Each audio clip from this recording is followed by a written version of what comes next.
Sini. Hi guys. My dog over here is like not letting me sit straight in the camera because she just decided to lay down right behind me. Hi Kathy, hi Luann, hi Robin. Hi everyone on YouTube, Twitch, and Twitter. Hi Lauren, hi Suzanne, hi Veronica. Hi Mariana, hi Cronky.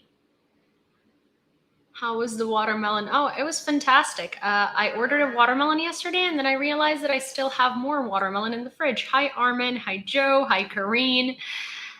Hi Mad Rotter. Hi Jessica. Yeah, new nails, but these are just kind of like a placeholder. I need to go get my nails done today because they're still kind of long and I want to keep them long, but they're never gonna stay long if I don't do gel. Hi Natalia. Never can have enough watermelon, I agree. Hi Annette and hi Prexis. Ooh, hi guys, you are fast today. It looks like you are more, it looks like you guys, Привет, Kyiv, are more, it seems to me like this time works for you better, as in like 3:30 seems like a better time for everybody. Am I correct? Hi Taz, hi Beatrice, hi Swanheart. Привіт, мала. Навіть так. Hi David, hi Crazy Cat, hi Edgar, and hi Marywinkle. Am I understanding it correctly that this time for a stream works better for you guys? Because it looks like, hi Gareth, because it looks like more of you are active currently. Oh, day off, awesome. Hi the A-word. Kareen, my day was okay. I actually rested a lot today. It's, you know, I don't usually, hi James, hi Ryan. Hi Justin. On the weekends, this time is perfect. Okay, I see. Maybe we'll adjust weekends to 3:30. So, hi Mario. Yeah, it is Saturday. Es Sabato. Been waiting for you. Oh, I'm so sorry. I'm trying to figure out, hi Scotland, I'm trying to figure out which time works better for everybody now, because usually usually I adjust the time sort of to seeing what works best, and I've noticed that 3:30 seems to be like a better time for everybody. I don't know if it's because a lot of you guys found me when I was going live at 3:30, so you just sort of like, you know, associated with it, or whether this time works better for you. Hi ADHD. Well, we're gonna get there with the news, but I'm trying to figure it out. Thank you for waiting. I'm here now, and I'm sorry for making you wait. There was something that I missed over here. Hi Lester. Hi Beatrice again. Oh wait. Okay. I don't know what I was thinking about, but I was thinking about something. My day was good. I rested a lot today. Normally, I don't take weekends really as weekends because they're still a work day for me. But this time I sort of like, I didn't necessarily sleep in, but I like laid in, if that's a thing. Like I kind of woke up earlier, but me and Sini just chose to stay in bed for as long as it was like acceptable. And then we, I think, crawled out of my room at like 12:30. Hi, Gap. So we took a day to sort of relax. I reorganized everything in my apartment yesterday. I like cleaned everything. Everything is super sparkly and stuff like that. And I'm very excited. Because it hasn't been, you know, as a Ukrainian person, you usually grow up with a mother who will scream at you if you don't wear slippers in the house, who will scream at you if you, like, if I drink coffee and I put down my coffee cup after I'm done with the coffee, it's been a second that the coffee cup touched the table. If it's not in the sink, I feel like my mother is going to materialize in front of me and start screaming that I do not clean up after myself. So there is a lot of like Ukrainian standards of cleanliness that I follow that have not been a thing in my household for the last 7 months, really, because I kind of was like all over the place in terms of that. Hi, Jillian. And so yesterday I figured that enough is enough, and I am привет, привет, and I am going to start upkeeping the Ukrainian standards of cleanliness in my house. So I literally went and cleaned like the living room yesterday and the day before, because my living room really is my hallway, my living room, and my kitchen. So it does require a full 2.5 day attention thing to it. And then we're gonna do the bathroom tomorrow. We're gonna do my room the day after, and we're just gonna like clean out the closets. We're gonna clean out everything because, you know, things need to go, and I need to switch my summer clothes with like more fall clothes. It's just like a whole, you know, it's a whole process. Ukrainian people have two cleanings, one spring cleaning and one fall cleaning, and you basically reorganize absolutely everything in your house, and to the point that you don't recognize your house anymore. And I love it, you know. I also like shifted things around. I got some new dried flowers. So motivated is all I want to say. Oh, I did the same thing yesterday. Yes, see a Ukrainian witness here. Apparently Russian soldiers are speaking. David on YouTube says, speaking of cleanliness, apparently Russian soldiers are extremely unclean. Well, there is a lot that Russian soldiers do. Hi, KD. That really surprises me. So I have been seeing these two videos circulate around Twitter, and they have been going extremely viral. Hi, Gorilla Joe. The first is two pieces of media, I'd rather say. The first is a photo, and the other one is a video. So the photo is of a mass, not even burial, but just like a mass site with dead Russian soldiers in the middle of a trench. And the Ukrainian army in Kharkiv, or was it Kherson, one of the two, basically found a trench, and in that trench there were like 5 or 6 dead Russian soldiers that were just left behind. And an interesting thing is that they weren't wounded severely enough to have died from their wounds. Like, they were shot. So they were wounded. The Russian army was retreating. They did not want to carry them with them. Hi, Todd. Because, well, obviously it's a burden to carry your wounded comrades with you to safety so they can get treatment. So they basically just shot them and shoved them in a trench. And the Ukrainian army had found that. And the only comment that I have to it, I did repost it on Twitter. I did post my comment, but you know, treat thy neighbor the way you want to be treated, right? Isn't that the rule? So I guess the Russian soldiers who have been doing this to the Ukrainian army wanted to be treated the same way, and that's what they got. So to be fair, like, I don't feel bad for any time there are like Russian war crimes discovered against Russians that they do to their own.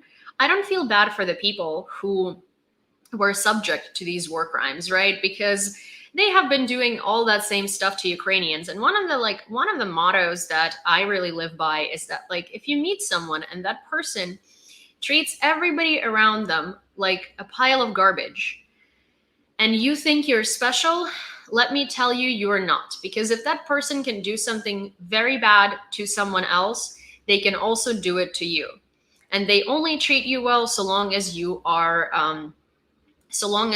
important to them, or so long as you are of use to them. And so that is kind of what we're seeing with these Russian soldiers, right? Hi, Kat. Just because you are on the same side of the barricade, and just because you are within the Russian army, doesn't mean that the Russian comrades of yours are not going to treat you like garbage once they realize that they no longer need you. You become disposable, just like everybody else. And so this is kind of what what that picture tells me. I think it's, I think, you know, the world is in awe again. The world is in disbelief again. The world is in, how could they do that to their own again, right? Or this is not true. Ukrainians just like found dead people and dressed them in Russian uniforms. This is just something in order to undermine the Russian army. Like, no, it is not.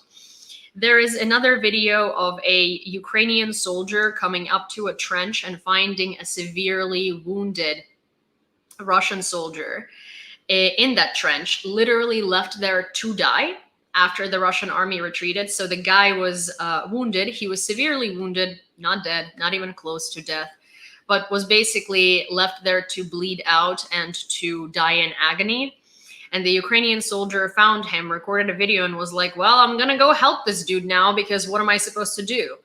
And that is the difference, you know, not even the difference, but that just says a lot about Ukrainian soldiers versus Russian soldiers. You know, these people came to our land, committed an incredible amount of atrocities, you know, treated our civilians and citizens really badly, had traumatized them till the end of their lives, you know, kept them from water and food, and kept them away from water and food, and kept them away from basic necessities. And Ukrainian soldiers who came to push these soldiers out and who came to liberate these territories are still going to treat them humanely, because at the end of the day, we are not like Russians.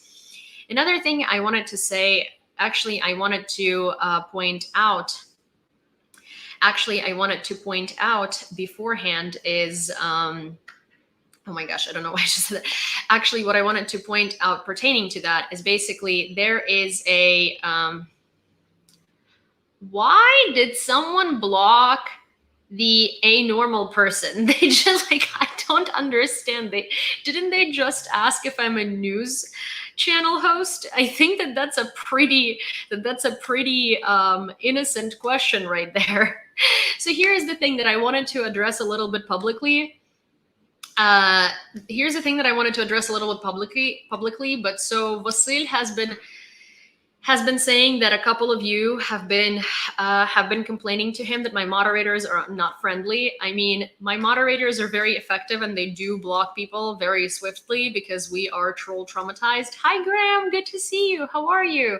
So Graham over here, this comment right here actually puts a smile on my face every day, because since the beginning of the full-scale invasion, since Graham found my profile, there has not been a single day that Graham has not commented on my video precisely with this. And every day that I check my video comments, I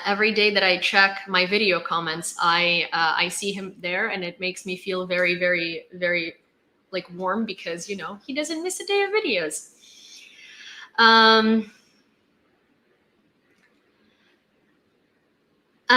Well, thank you, Todd. But basically, one of the things that I wanted to say is that there are a lot of people complaining that they get blocked for compliments.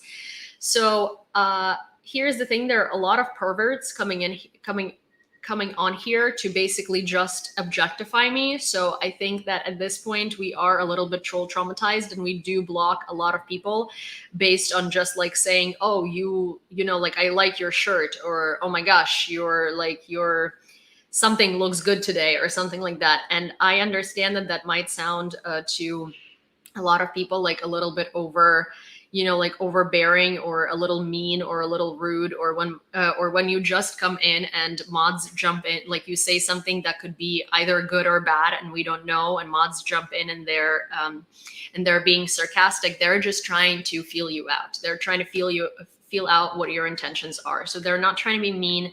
They're just trying to be efficient. And usually, you know, it's easy to feel out a troll by just asking them a simple question. And if somebody is like saying like, oh, you look gorgeous, or something like that, and a mod is saying like, hey, read the room, right? And someone responds with like, oh, chill out, or something like that, you know, the mod is going to block you, because at the end of the day, what they're trying to say is, I'm talking about mass burials in Izum, and you find it to be an appropriate time to tell me that I look gorgeous. I mean, at the end of the day, that is not necessarily, I'm not here for compliments, although I do really appreciate them. although I do really appreciate them from people that that are, you know, regulars and that I know are here for the right reasons. But I don't appreciate them when, you know, people just come in and comment on my appearance while I'm talking about mass burial sites, because again, you know, read the room. You're better than that. But so yeah, this is something that I wanted to address, because I do know that there have been some people who have been complaining, and I do understand your frustration, especially if you're like a regular and you get blocked for a compliment or something like that. If the chat is running very fast, it's hard for the mods to it's hard for the mods to kind of weed out who's a troll and who's not a troll. And so sometimes they make mistakes and mute you or block you just because your comment happened to be on top of a troll comment or underneath a troll comment, or just because, you know, the chat was flying really fast and they saw you and they saw like a compliment, you know, that was out of nowhere, so they can just block that by accident. So if that happens to you, you're always welcome to reach out to me on Instagram. Hi, Dave. And yeah, you're always welcome to reach out to me on Instagram or on Twitter. My DMs are open on both, and you know, I will always unblock you, or one of my mods will. So we apologize for the mistakes that might happen in advance, but if you are a perverted dude who came here and decided that it is appropriate to tell me that I have breasts like I've never known about that, or try to guess my breast size like it's by any means important to anything that I'm saying, then you are going to be blocked right away, and you're never going to be able to come back, and all of your future accounts are going to be blocked, because what in the world is wrong with you? But yeah, so... But that is what, and that is why. So I wanted to address that. My mods are not unfriendly. They're just very diligent, and they are trying to avoid trolls. You know, and if you're nice, and if you are not like mean or, you know, just rude for no reason, they are not going to block you. Anyways, that is that. Hi, Freya. Oh my gosh. Hi, привіт. Привіт, Тарас. Я бачила, що ти мені написав, але я ще не мала можливості відповісти. Я прочитаю після стріму. Hi, Natalia. Okay, so what I was talking about before we digressed is the treatment of Russian soldiers to their own, right? And I think that there is this rhetoric flying around online, because we do like, hi Bommy, we do like to say that someone who's incredibly evil and someone who's incredibly ruthless and someone who is inhumane is an animal, right? So I often see a lot of people refer to Russian soldiers as animals, and I like to say that I don't agree with that. Animals are kind creatures with clear hierarchy, and they normally do not do anything that would be considered bad unprovoked, right? There is a food chain hierarchy, there is a leadership hierarchy, there is a hierarchy of, so to speak, manners, right? Where animals have an understanding of that. Russian soldiers do not. And also, as someone who is a pet owner, you know, and someone who's been a pet owner since the beginning of my existence, basically, because I was born into a family with a Doberman, and then I had a Catabo, and then another Catabo. You know, my family members, immediate family members, like my grandmother, had a Yorkie, and basically I'm someone who grew up with an incredible amount of dogs. I would like to tell you that calling Russian soldiers animals is an insult to animals. I personally have an animal right here, and she's wonderful and fantastic, and even the scariest dogs to you, like pit bulls and bull terriers, and, you know, some of the American bullies and some of the bigger breeds are still much more humane. Hi, Danon. Hi, Kathleen.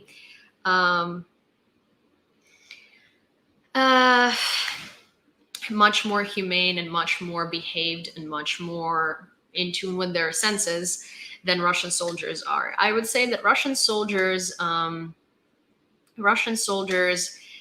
in fact, are just an inhumane accumulation of filth that spreads their despotism onto everything they see in front of them, or onto everything that happens on their way. I would not call them animals. I would not call them monsters, because some monsters are genuinely cute.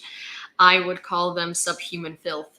Genuinely, that's how I see it, because I can't describe it any other way. But I would say that calling them animals is an insult to animals.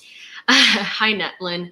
In fact, I was talking about it briefly yesterday, and that's about a dog that was found in Kharkiv region, and the dog had a Z carved on its snout, carved into its snout.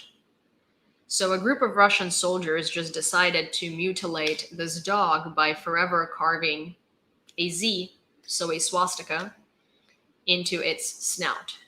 And the dog, mind you, like the video of that dog, like she's not even traumatized. She's not like acting to humans in a way that she would be scared of them, or acting to humans in a way where she'd be defensive or in an aggressive way. No, she sees a Ukrainian soldier and she runs straight to the soldier, and she's like wiggling her tail, and she's like wiggling her, little like snout, and she's she's rubbing onto the soldier, as in like, the dog is so pure and so sweet and so like love deprived. She's running to a human and shows compassion to a human after a bunch of humans mutilated that dog's snout with a Russian swastika. And to me, obviously all of the war crimes against humans, they are atrocious and they're horrendous. But for me, it's like, I'm sure that a lot of people can relate. When things are done against animals, this is something that makes me twice as upset as when things are done against humans, because the thing is that at least humans have the consciousness to understand what's going on and why it's going on. Animals don't. And they are defenseless, and they're defenseless against us. So if we decide to be cruel to them, and if we decide that we want to use them for some sort of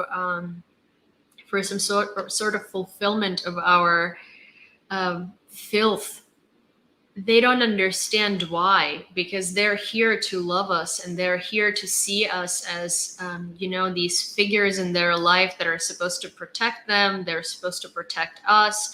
We are the figures in their life that feed them. We're the figures in their life that give them home. We are the figures that give them warmth. And anytime someone does something terrible to an animal, specifically a dog, we just betray their trust, and they don't understand why.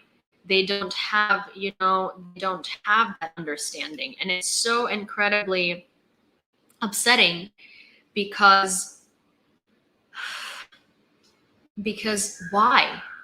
Why did you feel the need to carve a swastika into a dog's snout? Not that this is the most disgusting thing that Russians have done, but it's just, I feel like animals to me are such figures of innocence. Even when like dogs attack people, or dogs do something, right? Unless they have rabies, normally they do it because of how humans treated them in the past. It's their defense. They don't do it to be malicious. They do it because they're traumatized by us. Dogs don't just develop aggressive instincts. They do it because of humans.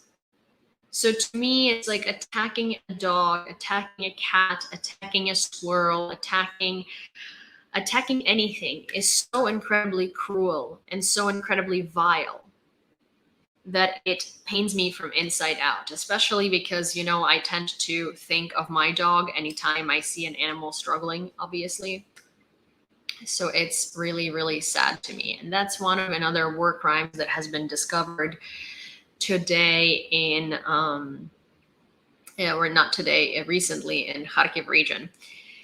Another thing I wanted to bring up is the saying Russia is a terrorist state. So me and my moderators had a long discussion today about it because, some have education in political science, and we were sort of trying to figure out why the United States still has not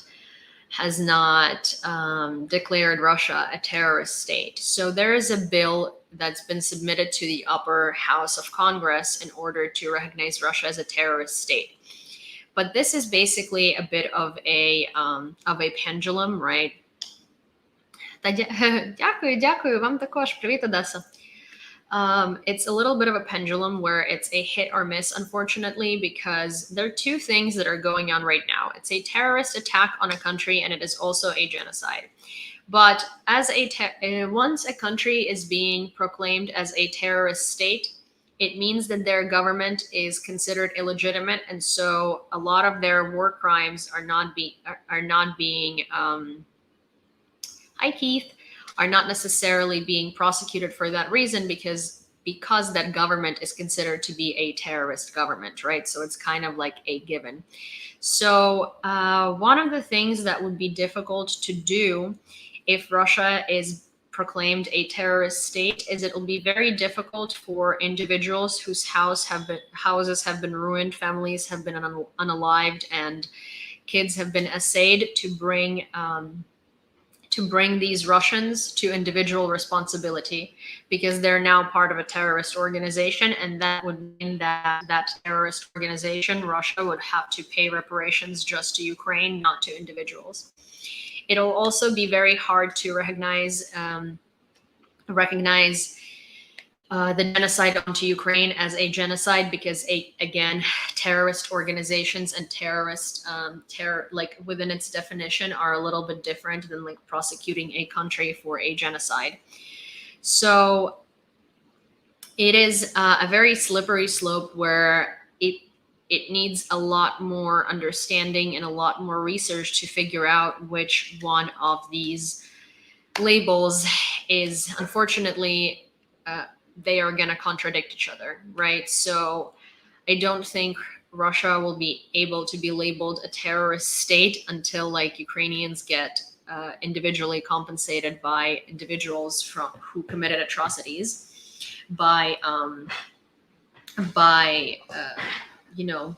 basically until Ukrainians get individually compensated. What I will say is that it would make much more sense to declare, I guess, maybe the Russian army a terrorist organization if it's possible, and definitely PMC Wagner if that is possible.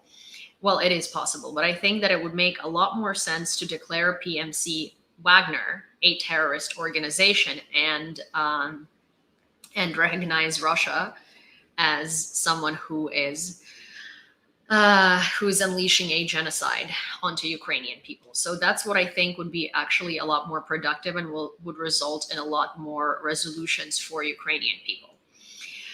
So Putin, for the first time since the beginning of the full-scale invasion, pretty much, and since Kharkiv counteroffensive had happened, had addressed the counteroffensive in order to basically explain why Russian army sucked so bad in that offensive, or in their defensive, and why they failed completely to hold on to Kharkiv. Let me remind you that before the Kharkiv offensive started, Russians held on to about 34 to 38% of Kharkiv territory, and now they only hold on to 3%. And we haven't even seen the new maps yet, so that might be less than 3% of the whole territory of Kharkiv region. And what Ukrainians have liberated is larger than the state of Delaware. So Putin hasn't commented on it yet, at all. And here I'm actually going to go into Telegram, and I'm going to read you what he has said. But to sum it up, what he said basically as a reason as to why Russian defensive was so bad and failed so miserably is because Russians just reacted to the Kharkiv offensive in a very tame manner, and that they've got more coming. So here's what he said. Putin commented on Ukraine's counteroffensive for the first time and made several statements on the war during the Shanghai Cooperation Organization summit. Key points. Reaction to the counteroffensive. We'll see how it ends. Russia responds rather discreetly. But for the time being, more recently, the Russian armed forces have conducted some sensible strikes. Let's consider these to be preemptive strikes. Yeah, so Russian army basically decided to run away, and as they were running away, destroy more and more of Kharkiv region with missiles, because that makes an incredible amount of sense as someone who's retreating and who has lost, trying to destroy territory and civilian infrastructure. Yes, preemptive strikes and some considerable strikes and sensible strikes. Yes, sensible is exactly what it is. The war plan against Ukraine. Not subject to corrections. The General Staff makes operational decisions during the operation. Something is considered the key, the main goal. And the main goal is the liberation of the entire territory of Donbass. This work continues despite attempts by the Ukrainian army to counterattack. Yes, of course, despite attempts of the Ukrainian army to counterattack. These attempts have resulted in the liberation of an entire region and Russian troops all over the place, retreating and surrendering. Yes, Ukraine is trying, but as you know, it is just all part of the plan. It is part of the plan. On the negotiations, Putin said that Russia was not opposed to negotiations, but added that he was not familiar with the recommendations on guarantees recently offered by the Office of the President of Ukraine. Before that, in a meeting with the Prime Minister of India, Narendra Modi, the Russian president said he would supposedly do whatever it takes to end the war, but resented that Ukraine wanted to win by military means. He actually had a speech where he was saying that he said, well, we wanted peaceful negotiations, but the Ukrainian government has rejected this idea. And they are not going to peacefully negotiate with us. And, you know, I've been trying personally myself to end this conflict without any military means because I am such a peaceful person, basically. But Ukrainian president, he doesn't want to. And he, as he said, wants to decide this on the battlefield. And he was like talking about it in such a disdainful manner, which is so funny to me because he's the man who had ruined and destroyed cities by his orders of missile strikes on them. He's the man whose army and whose country is quite literally coming in and committing a genocide. And he's talking about himself as this like peaceful man who is just so like trying to do the best for the people. And this terrible Ukrainian government won't let him. Why won't they let me take them over? And it's funny to me because at this point, anytime I listen to him, Heroyam Slava, anytime I listen to him, I used to like, you know, have some elegant explanations or eloquent explanations as to like why he's doing what he's doing. And I could talk about it with sort of like still restraint from my side and just refrain from cursing and refrain from being judgmental and unprofessional. But here is the thing. At this point, all I have to say is, oh, shut the fuck up, you ugly troll. He might not have the rumored cancer, but he is one. Because if you know what cancer is, it's basically when the cells in your organism, which is an ecosystem, your body would be the world, right? It's an ecosystem. When the cells in your ecosystem, instead of staying the course and living in harmony with everything else and every other process that happens in your body, they start uncontrollably dividing and they start draining your body of all of the available resources and all of the available like, you know, pathways basically. And so Putin over here is a cancer because in a body that is the world, He just tries to spread his greedy, despotic and imperialistic hands everywhere and tries to drain the world of every available and unavailable resource just to feed its own greed. And that's how cancer works in a body. You know, I work with a nonprofit called Mission Kharkiv. And I try to do some social media consultations there. I try to do some outreach. We're going to be fundraising. We're going to be doing a lot of social media representation, just sort of to spread to spread awareness about them. Mission Kharkiv is an incredible organization, and what they do is they've been delivering medication and basic necessities and helping people that are not necessarily super mobile, right? With food and medication and hygiene products, you name it, right? They basically bring what's needed to Kharkiv region, and they were bringing it to right near the front lines. They were bringing it to very hot spots. And another very big thing that they do is they evacuate oncology patients out of danger, and they evacuate them to partner hospitals abroad, like in the EU, in order for them to not only continue their treatment, but have better treatment than they did before, because, Mission Kharkiv basically sponsors it, right, through donations and through incredible people around the world. And so they're amazing. They've done so much. They've done an incredible amount of things. My friend Charlie, who was in Ukraine, he had evacuated some oncology patients himself, and it's a wonderful place. And so the other day, basically, there was a post written in Ukrainian that I needed to translate to English. And the thing is that in Ukrainian, when you directly translate, it doesn't necessarily always work. And I didn't want to summarize cancer without actually having talked to an oncologist and say it in my own words, because it just seems like counterproductive. We have a staff oncologist on board, right? So I reached out to him and I was like, "Hi, Stan, could you please explain to me in layman terms how a healthy body differs from a body affected by cancer? And how would you explain cancer in layman's terms to a 3-year-old, right?" And so I got an explanation of what cancer is and what it does to your body from Stan Polozov, who is the resident oncologist in Mission Kharkiv. And this is why I brought up this example, because when he was describing cancer to me, all I could think was, wow, well, this is Putin. This is a perfect analogy to Russia. This is a perfect analogy to what the Russian Empire is and was, to what the USSR is and was, and to what the Russian Federation is and was.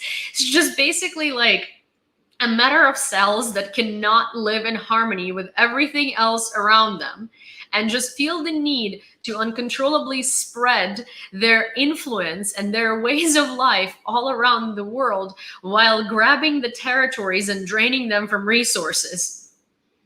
That is the very definition of cancer. And I was like, wow, so Russia is like a malignant tumor on the world. Fantastic. And it just keeps trying to grow and grow and grow.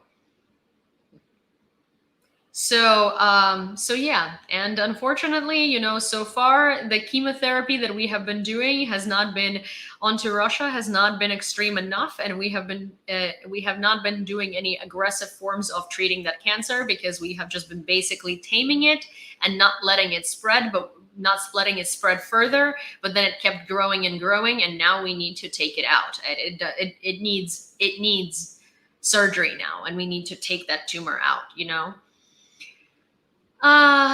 So yeah, exactly. This is kind of this is the word. I think that Russia and Putin are a cancer on the world.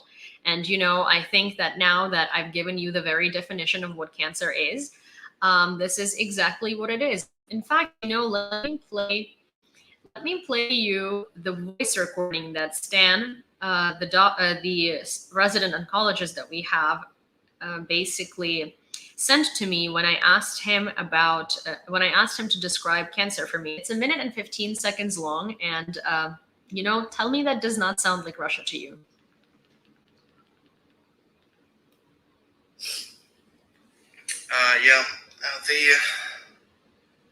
Let me start, I think, from from what is cancer in layman terms, right? So in layman terms, the cancer are the previously owned by the host organism cells, which rebelled, or something like that, became rogue, and now they have only one sort of like goal in life, is just to proliferate, or in layman terms, to divide, rather than just to sustain and exist in the controlled system, which is regulated by the complex immune and hormone and some cell signaling Politics, pathways. So, you might refer that these are the conglomerate of cells which are uncontrolled and dividing and eaten a lot.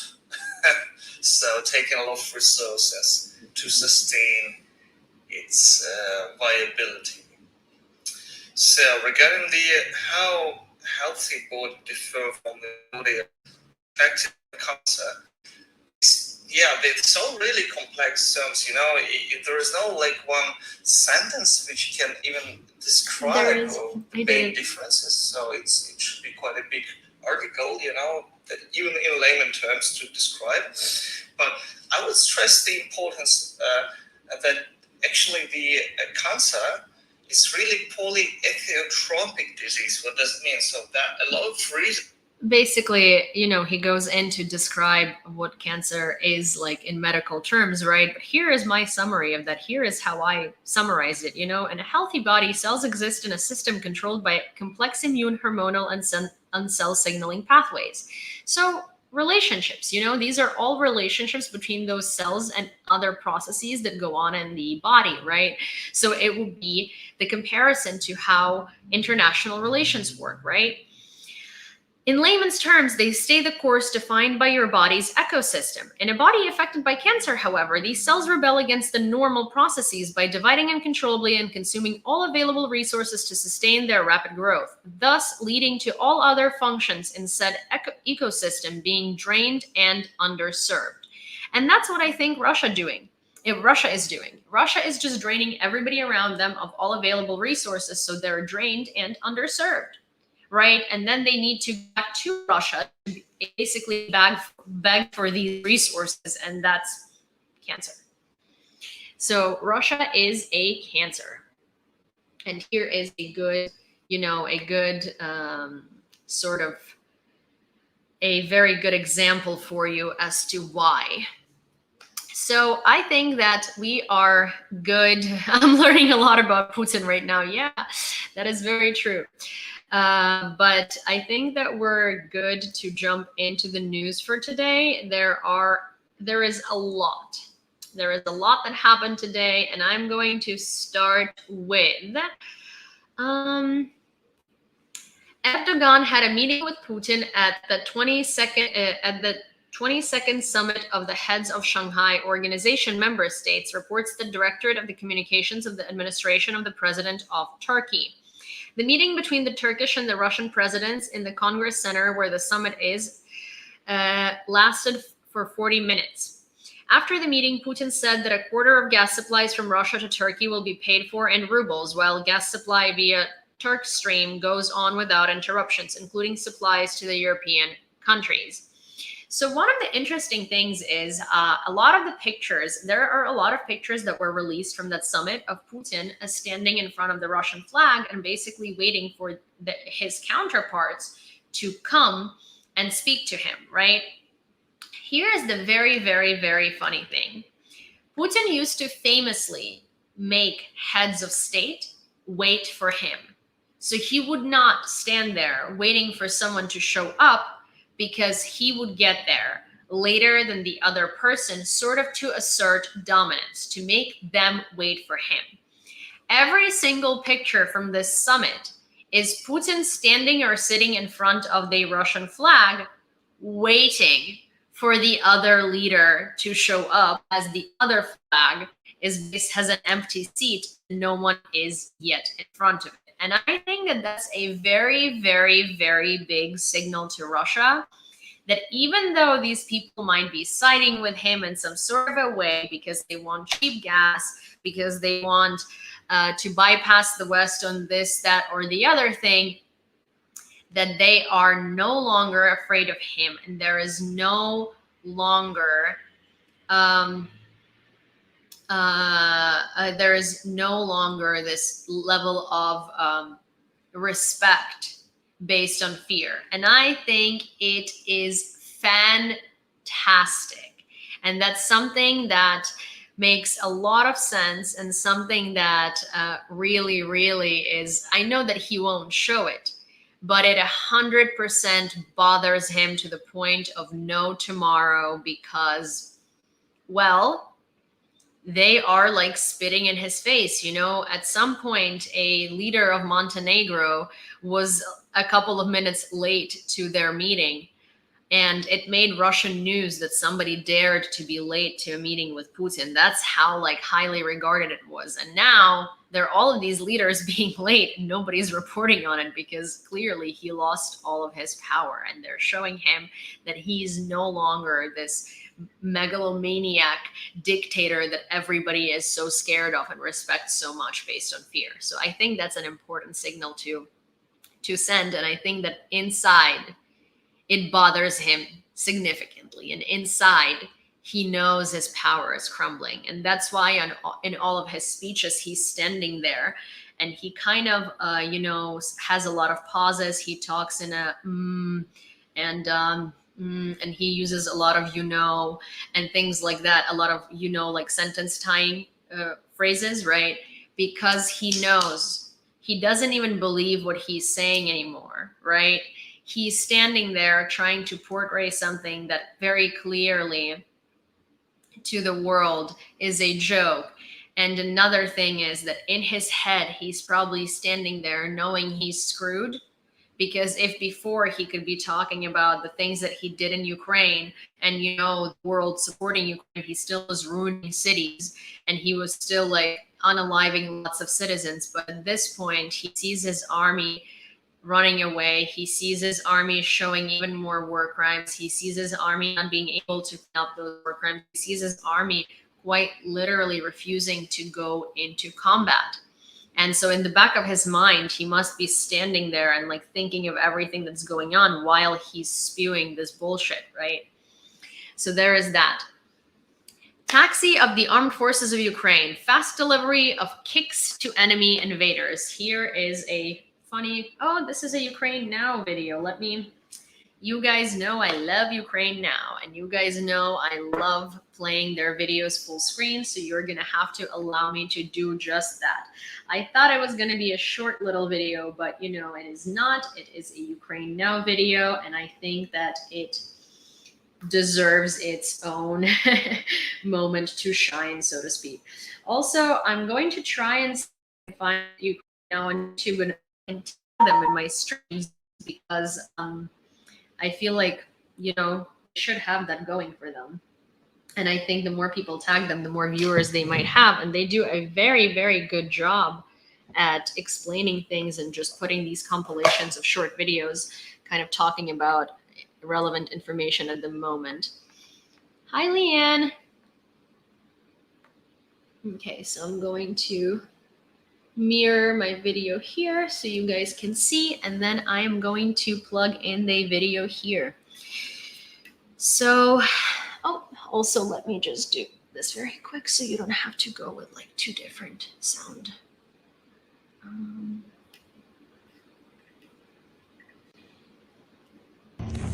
Вызвал такси. Да, в этом районе такси такое интересное ездит. Фиг его сколько с меня сдерут сейчас. Просто лютая.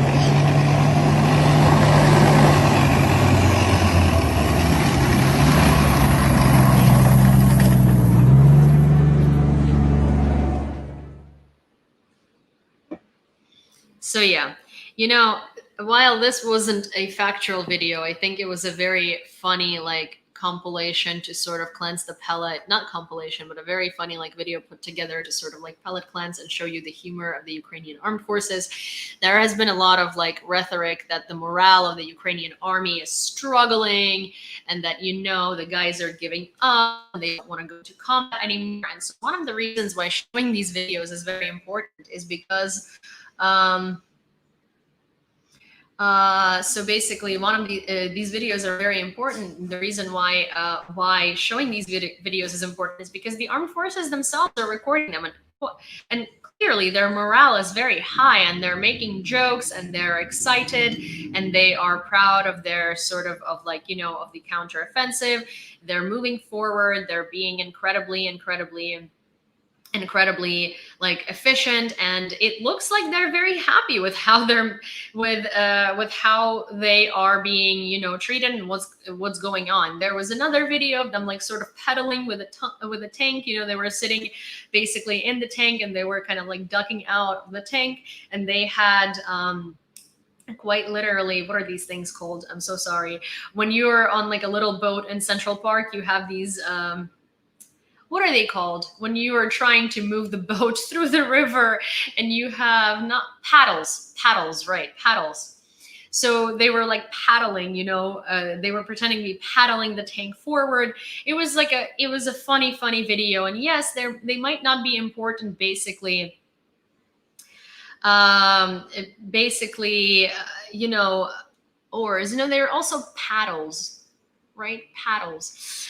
But so, one of the things, these videos might not seem important on the first glance, and they might seem like just something stupid and whatever, but they are important because within the rhetoric of low morale, you know, these videos show you that the video itself and its content is not important. Trust me. You know, like I fully recognize that, but the reason why these videos and their existence is important because within the rhetoric of low morale, they break this rhetoric, because you can see for yourself that no one has low morale. On the contrary, the morale is very high, and the Ukrainian army is happy to be doing their duties. Okay, so the queue of people wishing to say goodbye to Elizabeth II. The Queen's body is at Westminster Hall, and people have been queuing for 11 hours to get there. Some nearby establishments will be open around the clock, bringing flowers, flags, and posters for the farewell is prohibited. Elizabeth II will be buried on Monday, September 19th, and this is the queue to say goodbye to the Queen Elizabeth II. Yeah, so this queue is incredibly long. There are a lot of people who want to say their goodbyes and pay farewell to the Queen of England and the Commonwealth and all of the Crown adjacent territories, basically. So there is that, and I think that's important to mention. Also, one of the things that I really want to mention is yesterday I found a movie. I found a documentary movie, and it is called Mariupol, the city that doesn't exist. I'm going to link it in the description of this video because it's hard to find. I knew what I was looking for and I couldn't find it yesterday. It's from Novaya Gazeta, or the new newspaper. It's called The New Newspaper. The name is in Russian, but this is their European branch. I am pretty certain it is a Ukrainian publication, but just a Russian-speaking one. And they have filmed an incredible documentary about Mariupol and everything that has been happening there. There are a couple of documentaries. I watched two yesterday. One of them is Mariupol. It was called.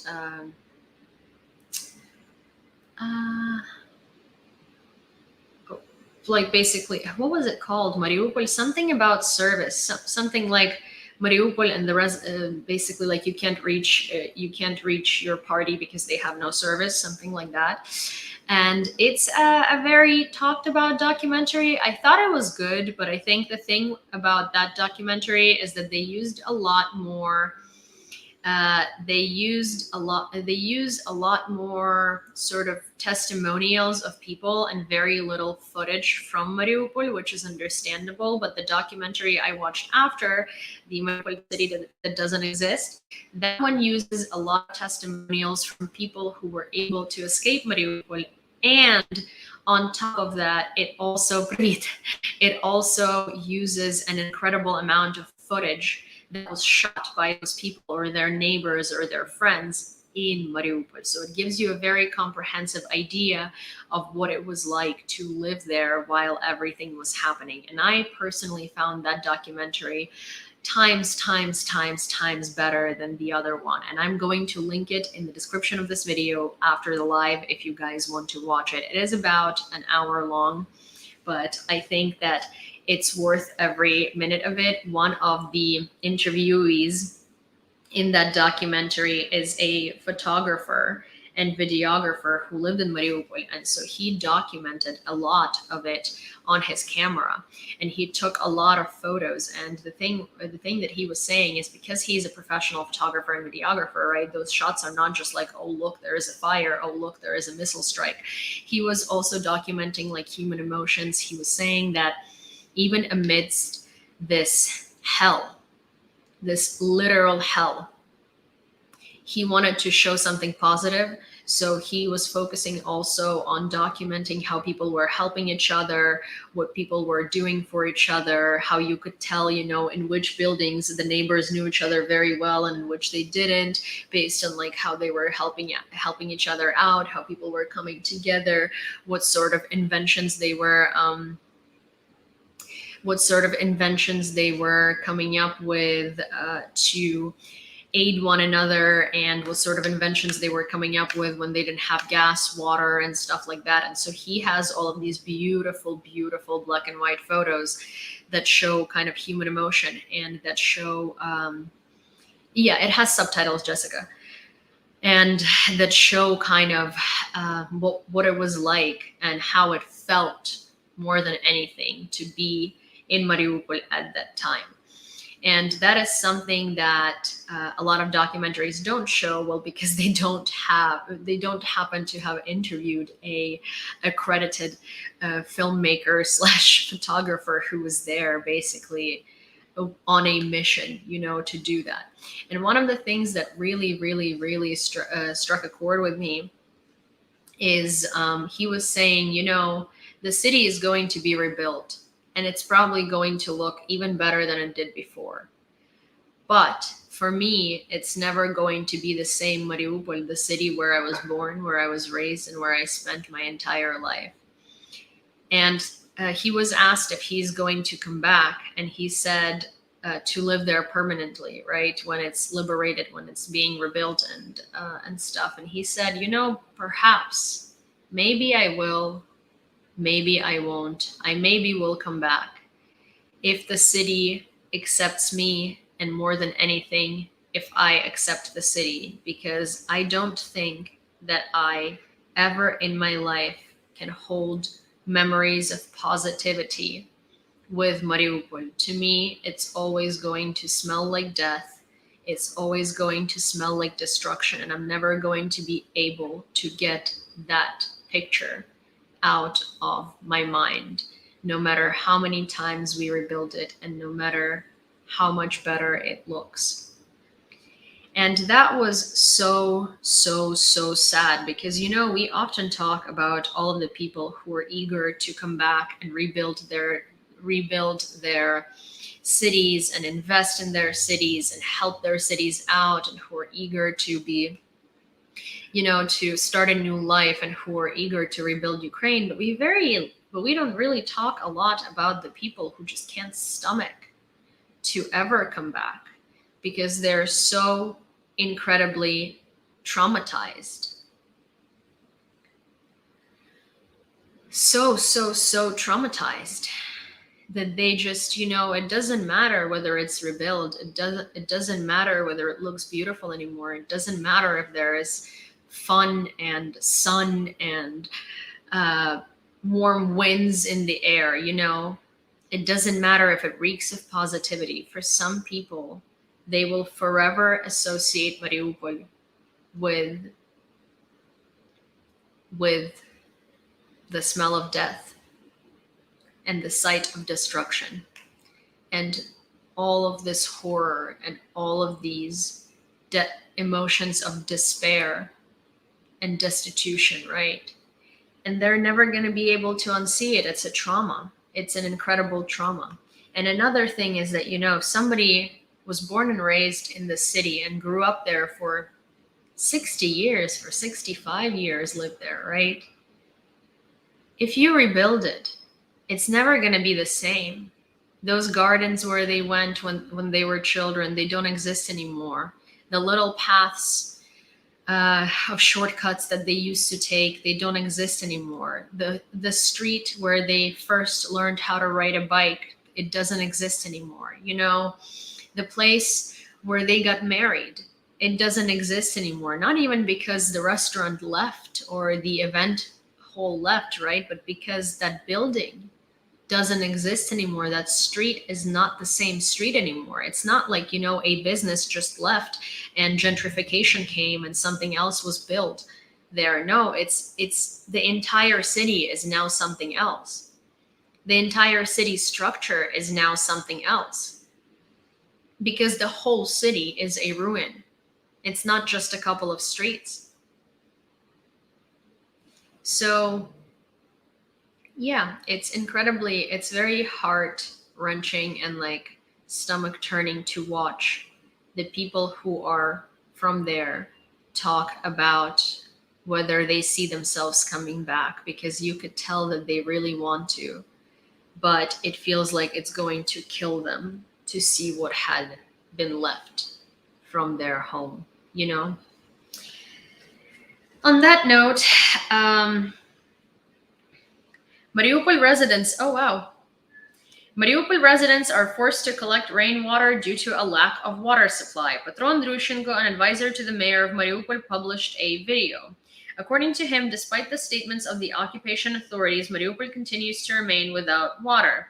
People are forced to collect rainwater as the Russian invaders have stopped bringing drinking water and the centralized water supply has long been destroyed by their shelling.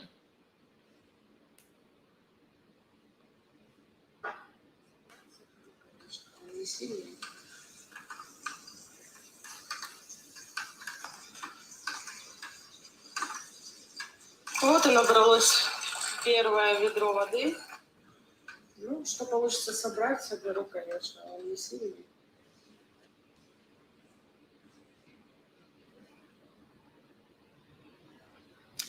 I'm not from Mariupol, I'm from Lviv, but there are a lot of people who are from Mariupol. The water in the Inhulets River in Kryvyi Rih has turned red, reports the local publication Kryvyi Rih 1. Kryvyi Rih is the city where Zelensky was born and the city where a dam was shelled the other day and it flooded the outlying areas around it. This morning, the head of the military administration, Alexander Vikul, reported that the situation was fully under control. Work of the elimination of the consequences of rocket attacks and the hydraulic structure continues. The water supply has been stabilized, he wrote. Here is what that looks like.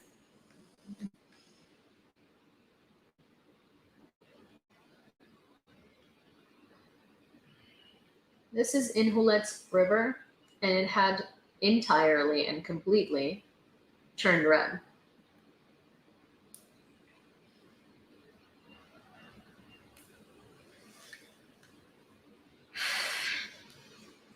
The Russian command sends the most demoralized Russian soldiers to the rear for brainwashing to then return them to the front. Natalia Humanyuk, head of the Joint Coordination Press Center of the South Defense Force. A leaky raft on which Russian sailors from the cruiser Moskva tried to escape was found in the Black Sea. The raft appears to have been malfunctioning. It was kept afloat by being tied to life jackets. A watertight bag with Russian coins, elements of sailors, and Marines' uniforms were found on the raft. So if you remember, the Russian warship Go F Yourself meme was about Russian warship Moskva. And that is the flagship of the Russian fleet that has been sunk by the Ukrainian army back in the spring.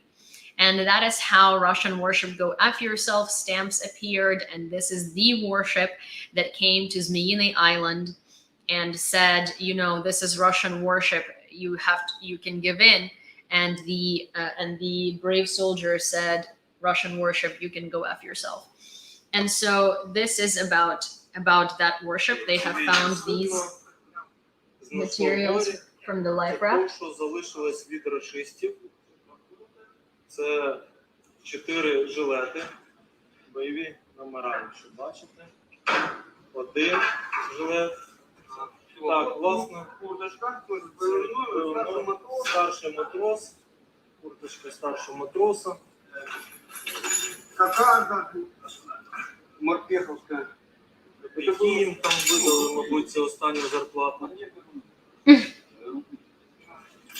Наші українські моряки торгівельного флоту це все знайшли в морі. Так, дивимось. Це розкрили флот. 20-й флот.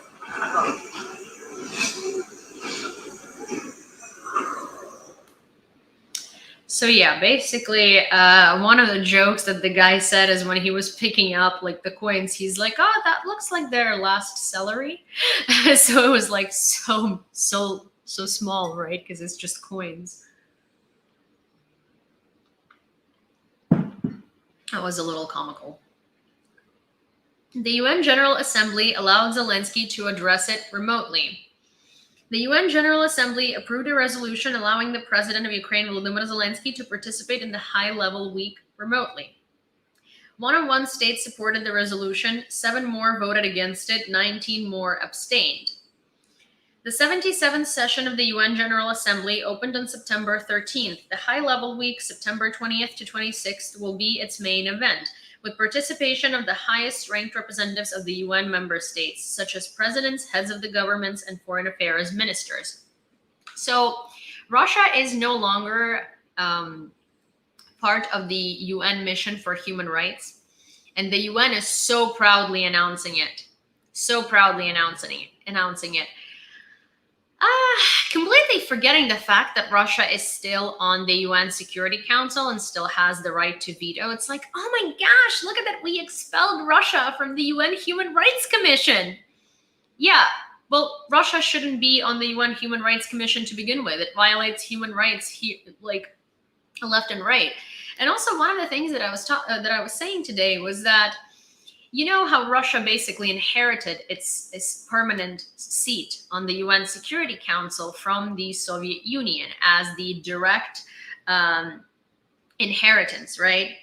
And one of the things that I wanted to say is that Russia somehow happened to only inherit all of the good things that the Soviet Union had worldwide, but they completely ceased to inherit all of the Soviet war crimes, all of the Soviet genocides, all of the military interventions into peaceful protests against Soviet Union.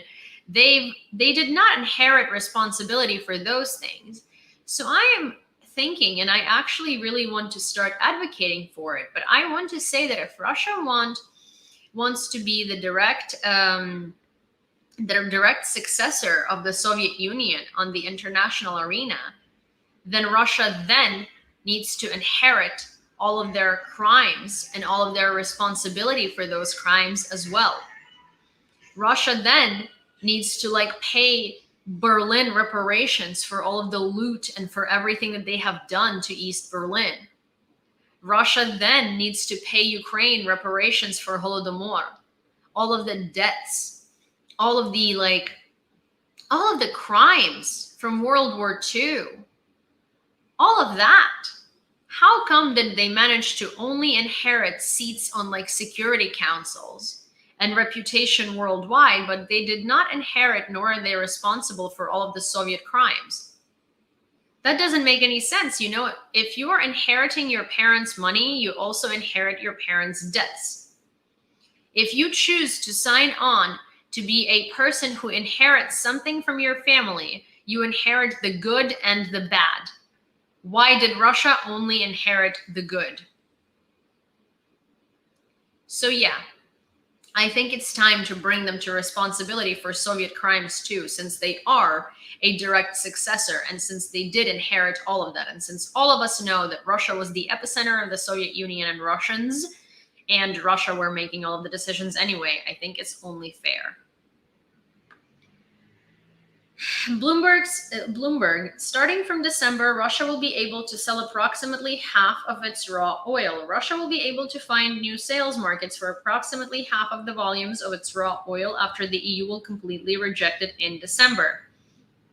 According to the International Energy Agency assessment, this may lead to reduction of the Russian oil extraction volumes by 2 million barrels per day in comparison with the levels established until February 24th.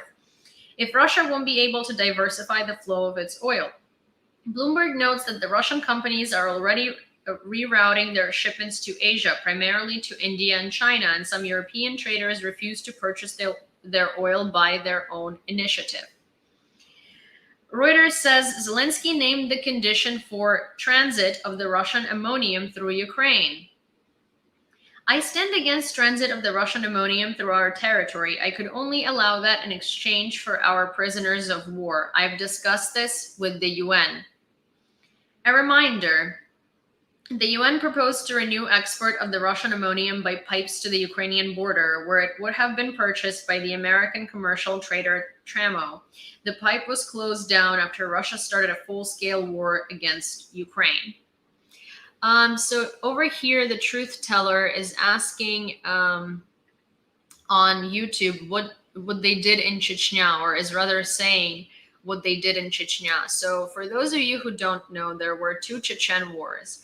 The first Chechen war was under Yeltsin, and Russia was losing so badly in that war that Yeltsin had to order a ceasefire because the battalion of Jihad Dudayev, which were the forces of the Ichkeria, they were winning and winning profusely. Then they basically stayed independent, and Russia suffered an incredible amount of losses. It was a super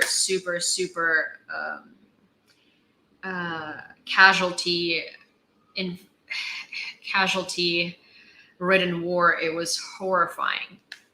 But with that said, Chechnya won, right? And then Putin, when he came to power, he did not like that Chechnya was independent, and he still wanted to take over Chechnya.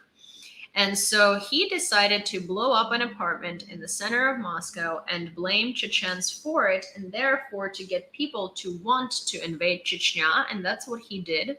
In the course of that war, they've killed off so many Chechens, and they have killed off the Jihad Dudayev's troops and a lot of pro-independence Chechen forces.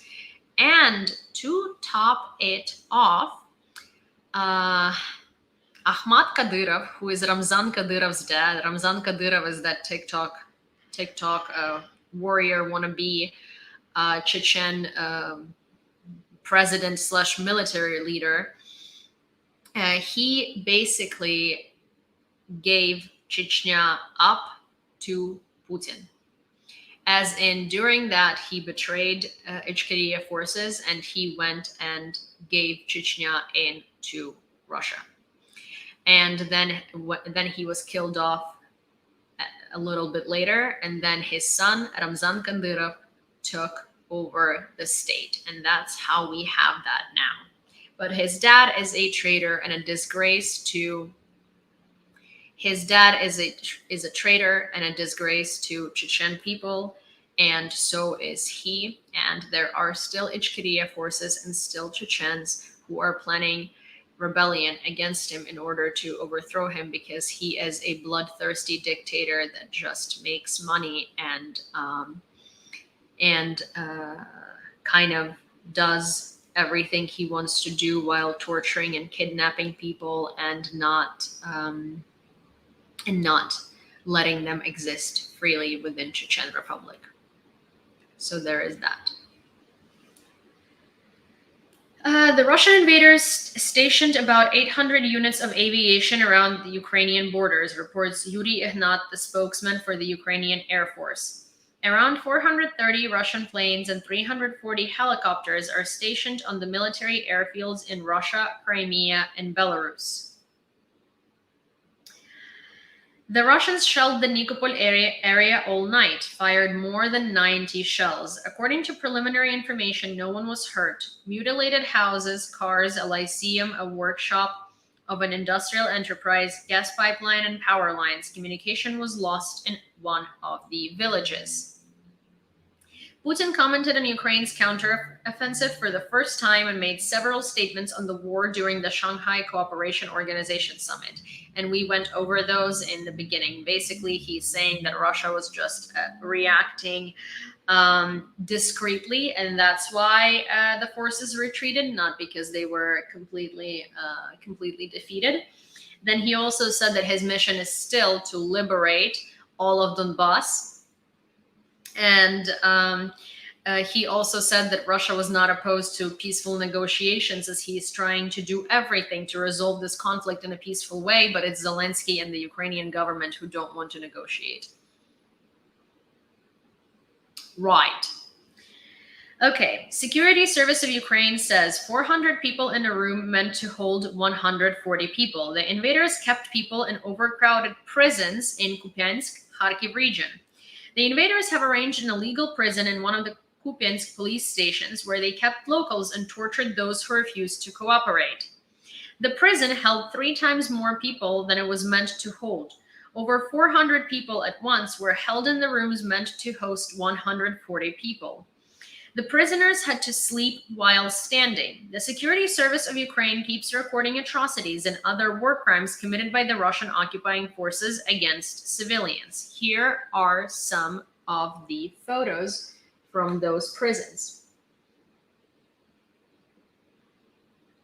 And this is part of 1 million war crimes that Russia has so far committed. And these prisons are usually in like places that should not, that were not meant to be holding cells, or were not meant to even be like a prison, right? They're usually in tiny spaces of like police departments or wherever they have literal cages in which they can shove people, right? Joe Biden warned Russia on consequences if it uses nuclear or chemical weapons in Ukraine, and his statement reads, "They, the Russian Federation, will become the greatest exiles in the world than ever before. And depending on the scale of what they're doing, we will decide what the answer is going to be," the US president said in an interview with CBS. So here is the thing, you know, I know there are a lot of people who are not fans of Joseph Biden. I'm not, you know, a Biden fanatic or anything like that. But to anyone who is saying that Biden doesn't have any balls and Biden is like scared of Putin, he's not. He's not. There are international laws that he needs to abide by. Just because Russia does not abide by those laws does not mean that we can just throw them out of the window. And he is saying a lot, by this statement. He's saying, listen, if you use chemical weapons or nuclear weapons in Ukraine, we are going to end you. And depending on what you use, where you use it, and the scale of damage, we are going to respond. We don't know what that response is going to be yet, because it highly depends on what you are going to do. But we are going to respond. That is not being scared of Putin. He is threatening Putin. How is threatening Putin being scared of him? It is not. He is saying, hey, if you do something, we are going to react. But they can't just start reacting really without him having done something. Like, unfortunately, as a Ukrainian person, I wish that they were able to do more, and I wish that they reacted. I wish that they reacted sooner, and I wish that they had given us more things. And obviously, like, you know, I live in this world where, as a Ukrainian, I want to shit on every American government representative, and I want to be like, give us arms now, give us weapons, more, give us more weapons. But also, as a person in a sound mind, also who's pretty politically like aware, right? I understand that they can't just go around threatening Russia. I understand that they can't just go around sending us everything we're asking for reasons that are beyond their control, for reasons of like international laws, and for reasons that even begin to comprehend, right? But I don't think that they're scared of Putin at this point. I think that they're giving Ukraine a lot, and they're going to be giving Ukraine even more. But the thing is that still needs to comply with the international order and international laws. And quite literally threatening Putin does not sound to me like them being scared by any means. In the temporarily occupied territories of the Zaporizhzhia region, the Russian occupation administration announces the strengthening of sanctions against patriotic citizens of Ukraine, the General Staff reports. As the resistance movement grows stronger, Russians and local collaborators threaten people with prison for supporting the resistance, and activists are threatened with forced deportations to the so-called LPR, where such activity is punishable by death. Yeah.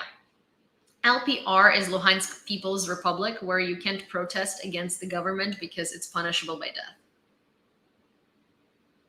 But see, the fact that they are threatening the guerrilla warfare participants with deportations to LPR seems like shows that they are desperate and they're scared, because it is growing in numbers to the point at which they have to react to it, and they have to figure out what to do with it, because at this point it's not just annoying, it's becoming a large inconvenience and a threat to them.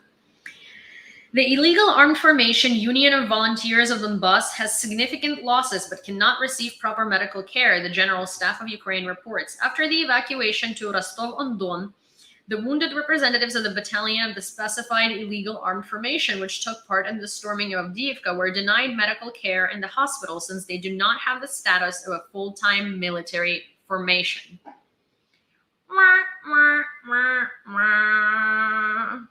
That's all I have to say, really. According to the Institute for the Study of War, Russian President Vladimir Putin has threatened to step up attacks on Ukraine's civilian infrastructure if Ukrainian attacks on Russian military positions in Russia continue. According to the owner of the Kremlin, they react rather restrainedly to Ukrainian terrorist acts and attempts to damage Russia's civilian infrastructure, and the recent sensible strikes against Ukraine are warning shots. Okay, so let me get this straight. So you are upset that the Ukrainian military is ruining your military infrastructure while you are at war with them. You want to strike back on civilian infrastructure as a response, and that is just a warning shot, because Ukraine is trying to ruin your civilian infrastructure while you yourself said that they were just striking the military infrastructure. Are you having a dementia episode? Is that what happens when you're a geriatric megalomaniac who's trying to explain their reasoning for bombing civilian infrastructure? You just can't even get your thoughts together at an international summit, and like your dementia is starting to come into play where you forget which words you were using in the sentence before this, or like, how does that work? Because I feel like, at this point, the only place where this man should be speaking at is the only place where this man should be speaking at is a geriatric conference of megalomaniacs anonymous at a hospice facility. Like, what are you talking about?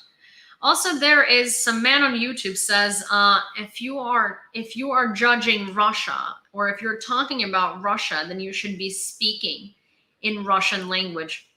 I don't owe you anything, honey. And also, no, I'm sorry. I do not speak that filth anymore. Sorry. It's just like, at any time there is a Russian word that comes out of my mouth, it tastes like dirt, and I really don't like having the dirt aftertaste in my mouth. It's really not fun.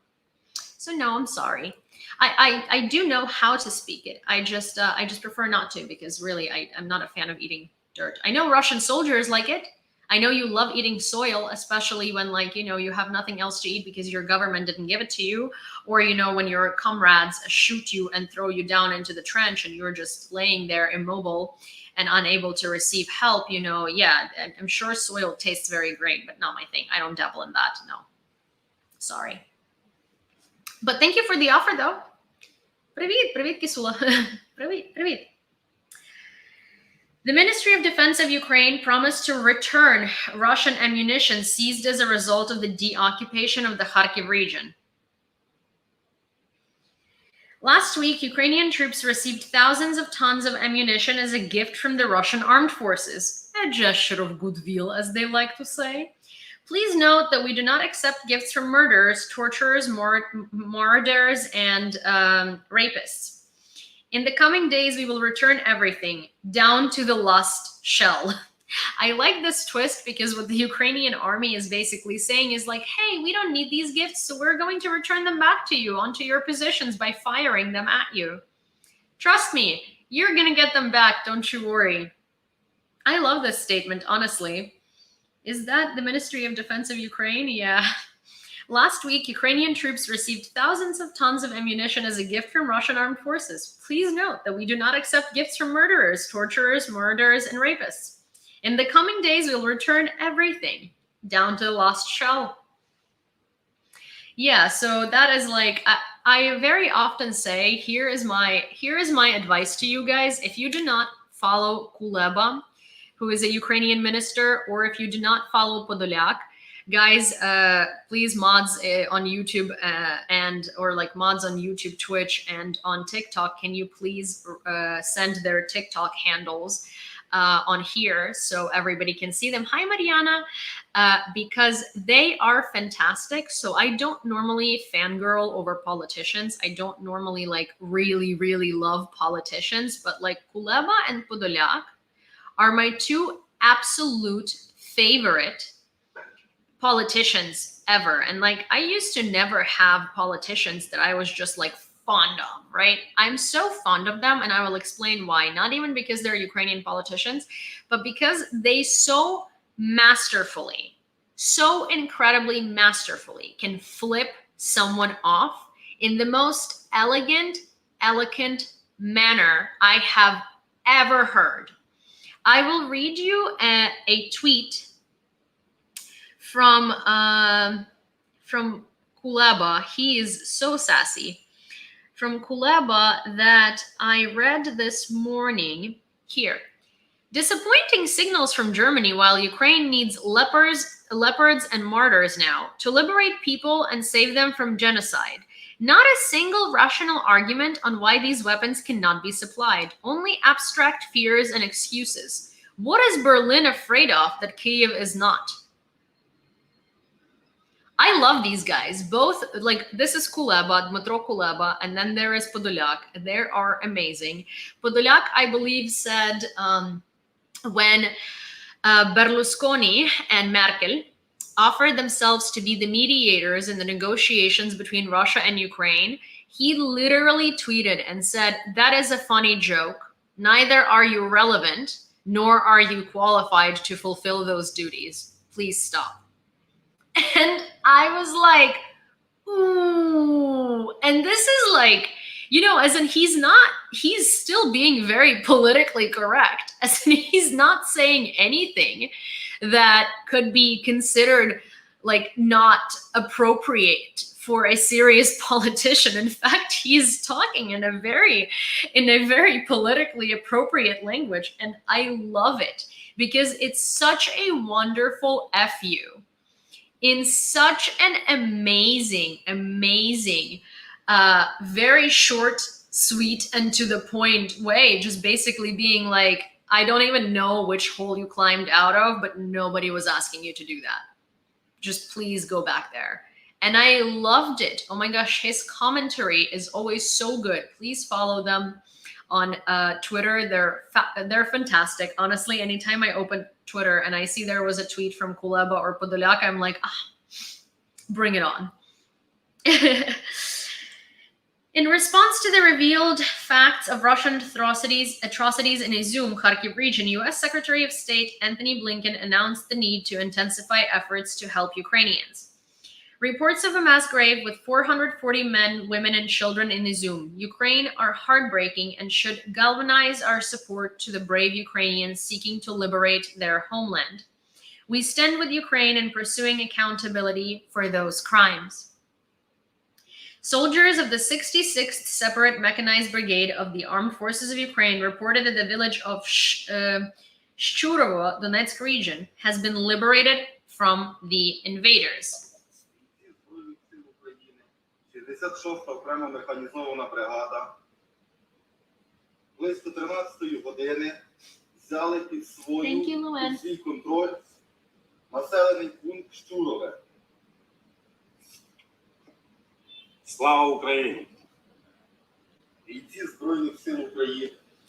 This is fantastic. And let me see where Shchurova is so I can show you approximately on the map where it is in relation to Donetsk region. In relation to Donetsk, in Donetsk region. Oh, obrigada. Obrigada, Angela. Hi, welcome back. Good to see you. You've been on more often lately, so I'm assuming that studying is going good and homework is not very tiresome. Okay, so let's see. Shurova, Donetsk region. So,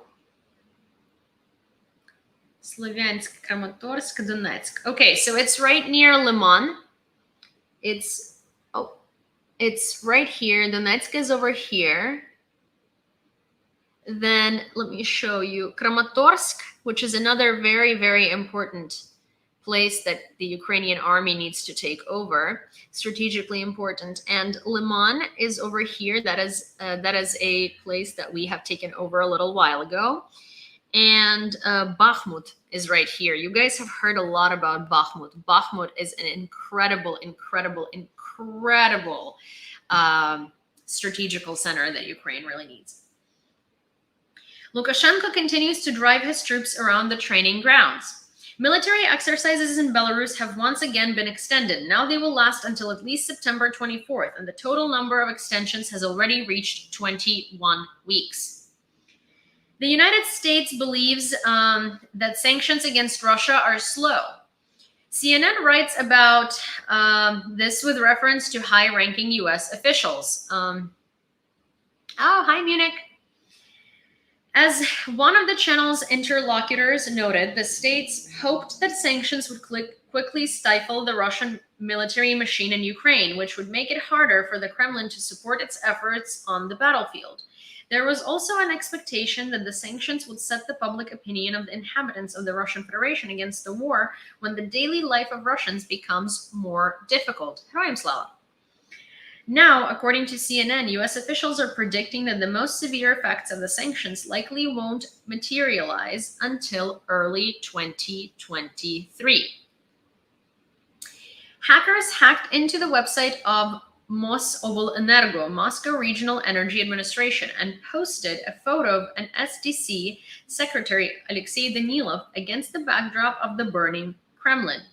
Shortly after the hacker attack, the Mosobolenergo website stopped working altogether. The hackers also hacked into the Crimea Russian Information Center. They replaced the information about the rest of the temporarily occupied peninsula with data on the losses of the occupying forces in Ukraine. I love these hacker attacks because, if anything, they demoralize, right? Like, there are a lot of things that people don't really pay a lot of attention to, and they're like, oh, but this is not like wins on the battlefield or something like that, but they are. They are wins to the morale, and they are demoralizing the other side, right? And then what I want to say as to sanctions from the US, it's like they're finally waking up and understanding that their sanctions were not, they said that they were meaning for their sanctions to be aimed for long term. That's why it's going to take so long. But the thing is, like, your sanctions can be meaning for long term, and they can still be more devastating than the failure of sanctions that you are showing today that are really not shaking the Russian economy nearly anywhere as close as you wanted them to, right? So I'm good. Hi, Dan. So it's just like, it's a funny excuse before saying, hey, we screwed up and our sanctions were not as severe as we wanted them to be. Дякую, Mariana, or thank you, Mariana. The Kremlin considers Zelensky's idea of releasing Ukrainian prisoners of war in exchange for launching the Tolyatti-Odessa ammonia pipeline inappropriate. People and ammonia are the same things, Putin's spokesman Peskov asked. For Russians, ammonia is more valuable, we know. Due to heavy losses in the war, the regions of the Russian Federation are massively declaring self-mobilization, reported by the Institute for the Study of War. So according to the department, the administration of Vladivostok sends out letters to men aged 25 to 63 with an invitation to join the BARS, Combat Army Reserve of the country, or join a volunteer battalion. A similar situation with the recruitment of men for the war is happening in the Kyiv region. A new volunteer battalion, Shironin, is being formed there. Recall that in connection with the heavy losses of Russia in the war against Ukraine, Chechen leader Ramzan Kadyrov called on local Russian authorities to self-mobilize and ordered the regions to provide additional forces to the Russian military. Yay, an invitation to join the Russian armed forces. Like, hey, we cordially invite you to come join us. We're not going to torture your family and kidnap everybody you loved. If you don't do that, of course, it's a completely voluntary thing. It's just like, hey, if you ever wanted to join the military, like right now is the time. Totally voluntary. Incredibly voluntary. No pressure whatsoever. No pressure at all. Ukraine's results in the Kharkiv region are lightning fast and, of course, very painful for the majority of Putin's supporters in Russia. It is the beginning of a turning point and the beginning of a crisis, but not at all what can be considered the end of Putin's era. The Russians imagine image of the world has been severely damaged, but it is not yet sinking like the cruiser Moskva. How the mood of the Russians changed, explained in the video. Let me download this video. It's from Ukraine Now, and I am going to show you what this video is talking about. It talks about the overall mood in Russia and how it changed since the Kharkiv counteroffensive. So I'm going to show it full screen as per usual because you know I love my Ukraine Now videos. I really want to tag them. I need to remember to tag that Mariupol documentary. And yeah, and also I need to reach out to their team again because they wanted me to be their spokesperson in the US at some point, and then they never followed up with it. So I would like to contact them because I would love to be working with them. I love their videos.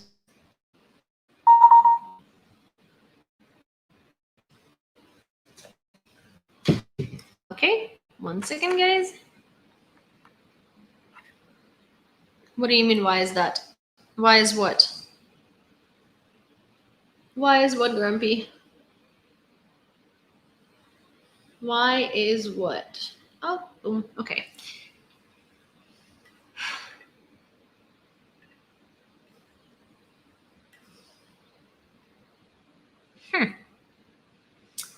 Why does that happen so often where, okay, come on. Come on. Okay, there we go. Sometimes I send it to myself. It says that it's sent, but then it didn't. And it annoys me.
Okay, so that's that. I hope. Do you guys find these videos? Informative? Do you like these videos? Because I love them a lot, so I keep showing them to you. But I've never actually asked your opinion on whether you think there's something worth showing you. So please let me know if you like these videos. Please let me know if you want to see more of them, and if you actually like when I play them. So do let me know. So today is the professional holiday of those who dedicated their lives to saving others. Also, this is the day of those who under certain circumstances became rescuers, helping someone else. Thank you for thousands of saved lives, for the safety you bring back to all Ukrainians, and your boldness. Happy Rescuers Day. So here are some photos that followed that statement from Volodymyr Zelensky.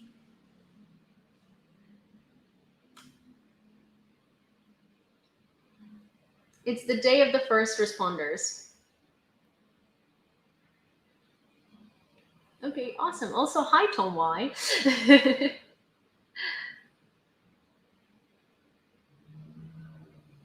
Okay, yay. I'm glad you guys enjoy them.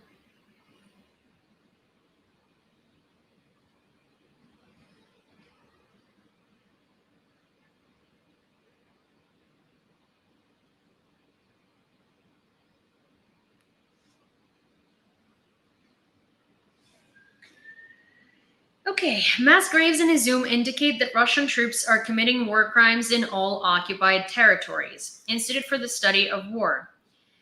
Analysts believe that the found mass graves and torture in the Kharkiv region confirm that the atrocities in Bucha were not isolated war crimes, but are microcosm of Russian atrocities in the occupied territories.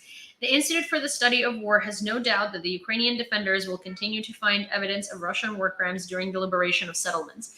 Well, here's the thing. There's going to be a lot more to come, as I was saying earlier. One of the reasons I do believe so is because when Russians were retreating, they were saying, oh, Ukraine is going to plant all of these dead bodies in those areas and blame us.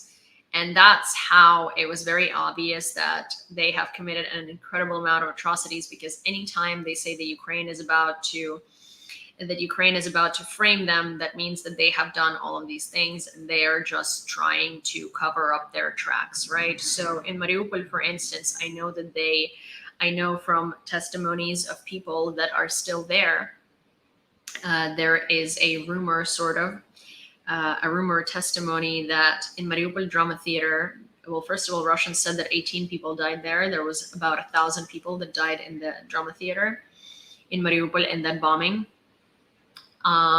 They didn't even bother taking out the dead bodies out of there. They just started pouring concrete on top of them. So now in Mariupol Drama Theater, if you were to go to a play, you would be walking on top of dead bodies. Significant military support for Ukraine, humanitarian and economic assistance, as well as sanctions and even more sanctions will make Russia suffer, said the Speaker of the U.S. House of Reps, Nancy Pelosi. It is also necessary to deprive the Russian Federation of assets, freeze them, and then use them to rebuild Ukraine. This will require a lot of money, said Pelosi. Hi, Candy. Hi, Gianmarco. I'm happy that they're saying this because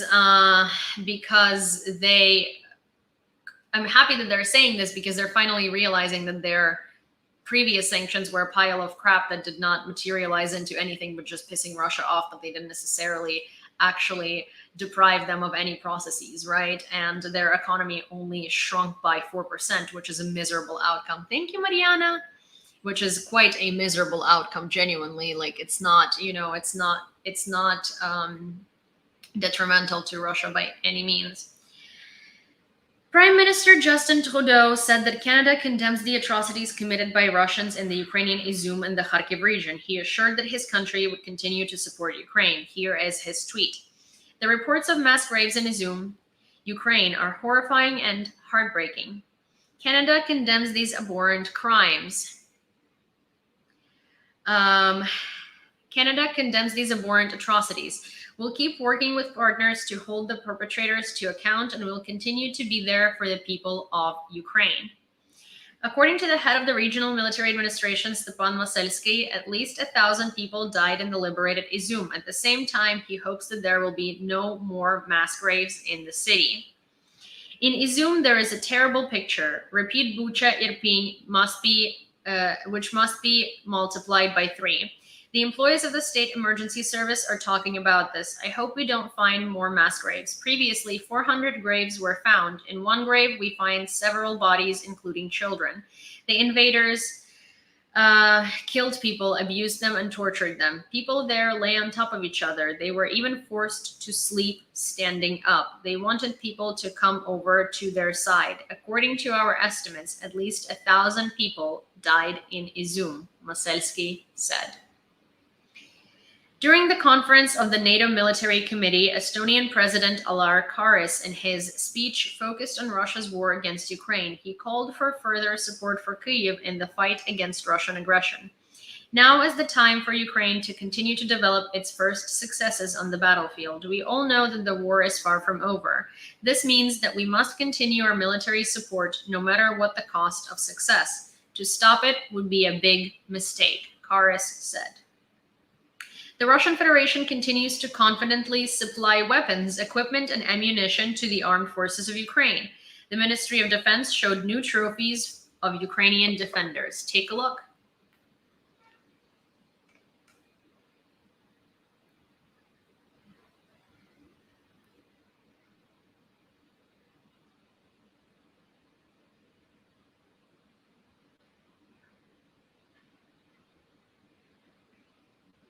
Nope.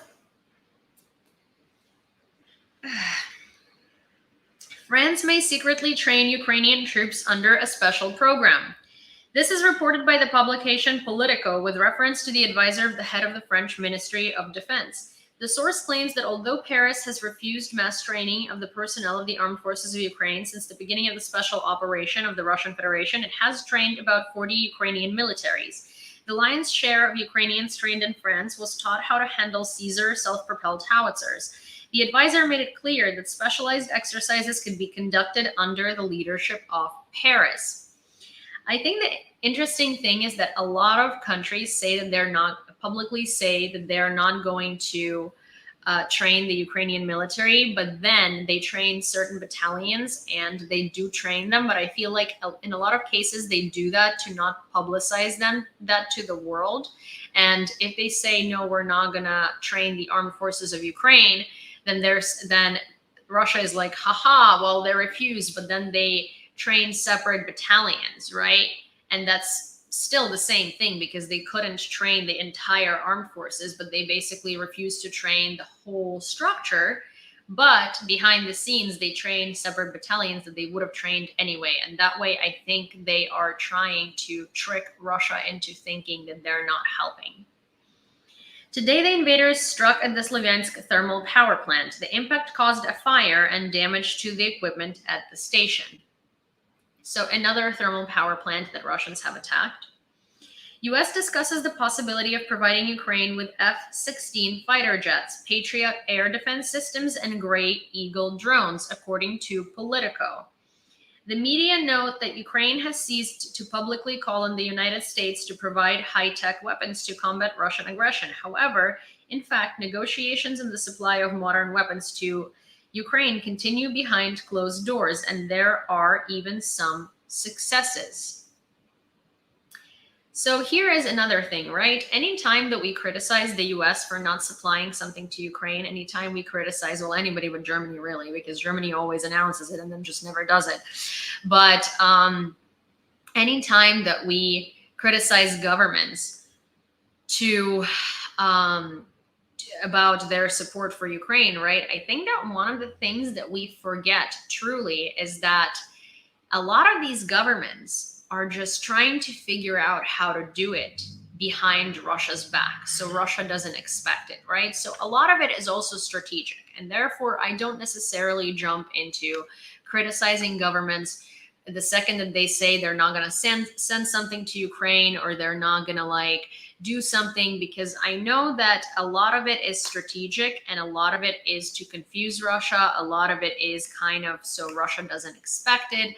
So I know a lot of people are screaming like, oh, give Ukraine this now, give Ukraine that now. In some cases, it's impossible due to international law. And in some cases, they don't want to do it out in the open. And it's understandable. And like, as much as a Ukrainian person, I want them to hand us everything that we're asking for. I also understand that there is logic, law, and restrictions to it. And I think that a lot of countries will say they're not going to do something, and then we're going to find out they did it anyways behind the scenes, right?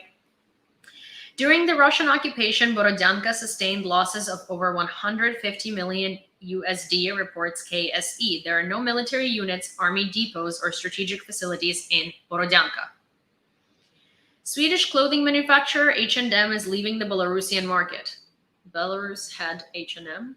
I thought they still have pretty Soviet stores. I didn't realize they had H&M. I feel like if H&M didn't leave Belarus, nobody would know because no one knew that H&M was in Belarus to begin with. But thank you, H&M. It's kind of like Gorbachev's death. Most people were surprised that he was still alive, not that he died. 11-year-old girl was injured and rushed to a hospital after a Russian missile strike in Chuhuyev, has succumbed to her injuries. So she is no longer with us. Spain has sent 5 cargo planes carrying ammunition for large caliber artillery systems to Ukraine, reports the General Staff of the Armed Forces of Ukraine. Also, LF says, but Germany delivers still a lot. Yes, Germany does, but the problem is that Germany, in a lot of cases, well, not Mila English, I don't know a lot about Belarusian retail at all. I do have, saying that I have poor knowledge about Belarus is not necessarily correct, because I do have a lot of knowledge about political inner workings, and I do have a lot of knowledge about Belarusian resistance, and I do have a lot of knowledge on Belarus. It just depends on which area we're talking about. I do have a lot of knowledge about Belarusian economy. Yeah, I have no knowledge about Belarusian retail space or what kind of clothing or products are available on their market. So that is something that I don't know, about Belarus. And there is no reason to be condescending and reactive to something I said, provided that obviously I was saying it sarcastically, and no one is, I'm assuming you're Belarusian, and no one is trying to talk to you as if you are lower or than anyone or anything like that. But I think that you are going to agree that Belarus is a dictatorship that lacks a lot of modern technology and a lot of modern luxuries and a lot of modern routine things that other countries have, and Belarusian people are not making enough money to be able to afford them. So one of the reasons why I'm surprised that H&M is in Belarus is because an average Belarusian family spends all of their money on paying their bills. And that is a fact based on economical development of Belarus. That's why I'm surprised, and that's the conclusion I drew based on my vast knowledge about Belarus. If you're Belarusian and you were personally offended by the fact that I'm surprised that you guys have H&M, that's a different thing. But telling me I have no knowledge about Belarus because I didn't freaking know that they have H&M in there is not a right thing to do to show that you're butthurt about something I said. I stand with the people of Belarus and I support Belarus, and I think, and I am waiting for the day that Lukashenko finally croaks and is not your dictator anymore. And I have a lot of respect for Belarusian people and partisans. But at the same time, as an adult, when someone says something to me that I don't like, I don't immediately tell them that they have no knowledge on something just to be spiteful and bitter, because that is a trait of a teenager, not a trait of an adult. And that just shows a lot about you, not a lot about me. Meanwhile, if I see someone saying something stupid on the topic on which I do know a lot, yes, I'm going to be mean to them because they are most likely going to be a Russian troll. So there is that. And as to Germany, what I do want to say is, sorry, I was starting to talk about that, but didn't finish. Germany does send a lot, but also the main problem with that is that Germany says a lot, and Germany announces a lot of deliveries and then does not deliver those things. Like recently, Germany announced a delivery of 60 particular pieces of equipment and then did not send any. There are a lot of things that Germany announces and then Scholz's government blocks. And then there is another,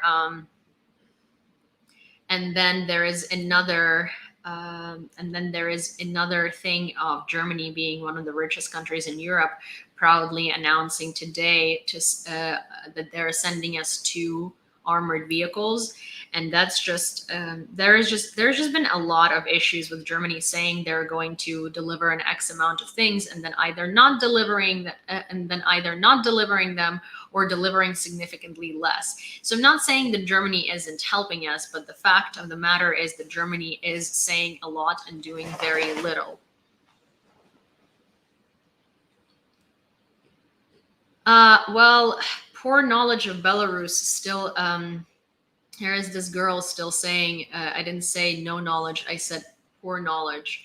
Well, Belarus is in fact a Soviet country. If you look at the state of the restaurants, at the state of the stores, at the state of the government structures, at the state of the apartments, at the state of the things that are available on your market, at the state of the salaries, at the state of what people can afford versus what people can't afford. Most people in Belarus can't afford cars. And I'm telling you this not because I just decided so, because I think you guys are a Soviet dictatorship. No, I mean research and people that I have who are friends, who are from Belarus, who have fled Belarus after the 2020 protests, who have told me quite enough, and then doing vast research. And I understand that it might sound offensive to you that I called Belarus a Soviet country, but realistically, the level of life of an average Belarusian is the level of life of an average Soviet citizen. So I stand by my words. Because of Lukashenko, Belarus is still a Soviet dictatorship. Plain and simple. And I can very much relate to somebody saying something about my country that hurts me, but it is what it is. Like, and yeah, it's going to get much better once you get rid of Lukashenko. And I'm not saying that Belarus doesn't have the potential to be a great country and that Belarus doesn't have the potential to be a great democracy. And I'm not saying anything against the Belarusian people, but I am saying that realistically, Belarus, because of Lukashenko, is severely delayed in its progress. Can you say something against that? Can you say that I'm wrong? And also, again, H&M, while being a pretty cheap place to buy clothes, is not so cheap that somebody who spends most of their paycheck on paying bills and transportation to their work can afford. State budget of Ukraine has received a 1.5 billion USD grant provided by the US from the World Bank Special Fund, reports the Prime Minister of Ukraine, Denis Shmyhal. The German Chancellor Olaf Scholz thinks that Russia may completely cease supplying oil for 2 German plants via the Druzhba pipeline. And also, I will add one more thing. Most Belarusians have never been abroad because they cannot manage to save up enough money, an average Belarusian, to apply for a visa. And even though Belarusian passport allows you to go to 68 countries in the world, which makes it a non-bad passport, most people cannot even afford to think about applying for a visa. And that is a non-sustainable Soviet level of life, where you are so poor and you are forced in such poverty that in your entire life you cannot save money to go on a vacation to Europe simply because you can't even afford to save for a visa. So that's my thinking, and that is my justification for saying what I said. Partly recognized Taiwan has decided to cancel the visa-free program for the Russian citizens that was introduced in 2018. France, Sweden, the US, Denmark, Germany, Italy, Poland, and Romania have filed claims on Russia's genocide against Ukrainians with the International Criminal Court, which means that France, Sweden, the US, Denmark, Germany, Italy, Poland, and Romania are recognizing Russia's actions in Ukraine as a genocide and have filed claims to internationally recognize it in the International Criminal Court. Maxar Technologies showed satellite images of the mass burial sites of the victims of the Russian aggression near Izum in Kharkiv region. The photos were taken in March and August of this year and show the graves in the forest at the city entrance. So here it is in March, and here it is in August.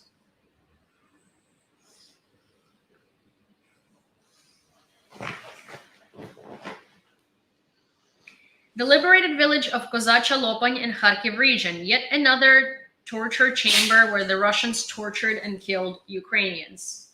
Hi, Cindy.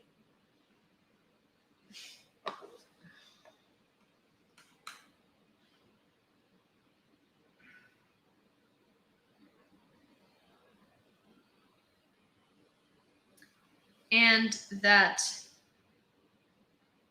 people, oh my gosh, this is awful. Look at that. That's like a bed where people are supposed to sleep, and there are these like little plates everywhere. It's almost like they were fed like dogs. This is horrifying. The Russians are getting ready to retreat in Kherson and have drowned 9 wagons near the Kakhovka hydroelectric power plant to build a temporary crossing, reports the General Staff of the Armed Forces of Ukraine. Zaporizhzhia nuclear power plant has been reconnected to the Ukrainian power supply network, reports IAEA.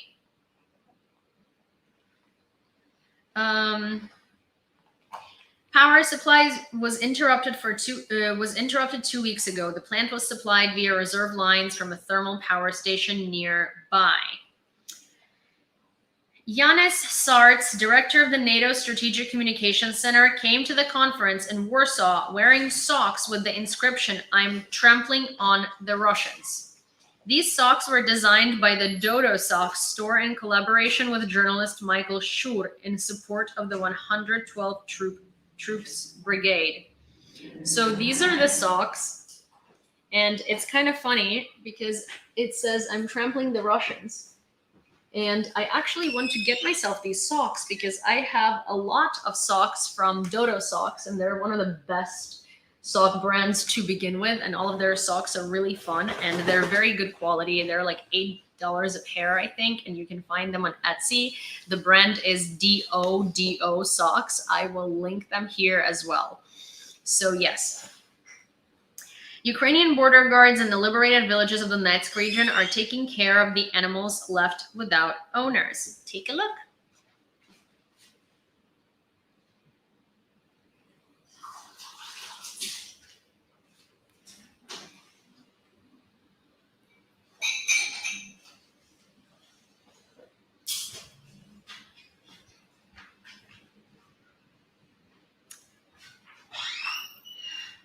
Okay, look. So here's the thing, Aleph.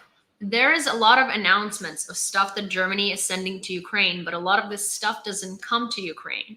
And I'm not saying Germany isn't helping, but I'm saying that what actually gets delivered versus what gets promised has a gap. And I am not saying that I'm not grateful to Germany. I really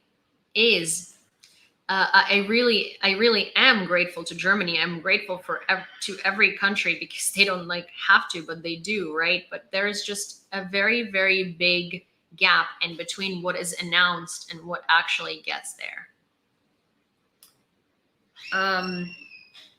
To hold the heating season in Luhansk Oblast will not be possible even in the case of deoccupation, head of the Luhansk Oblast administration, Serhiy Haidai, because Luhansk was completely it's not going to be able to sustain everything that had sustain electricity or heating or gas.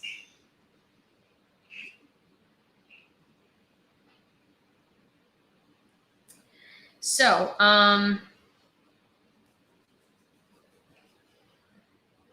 Kyiv Independent. Okay, let's do a recap based on Kyiv Independent short articles because we do like to go over everything at the end that Kyiv Independent says.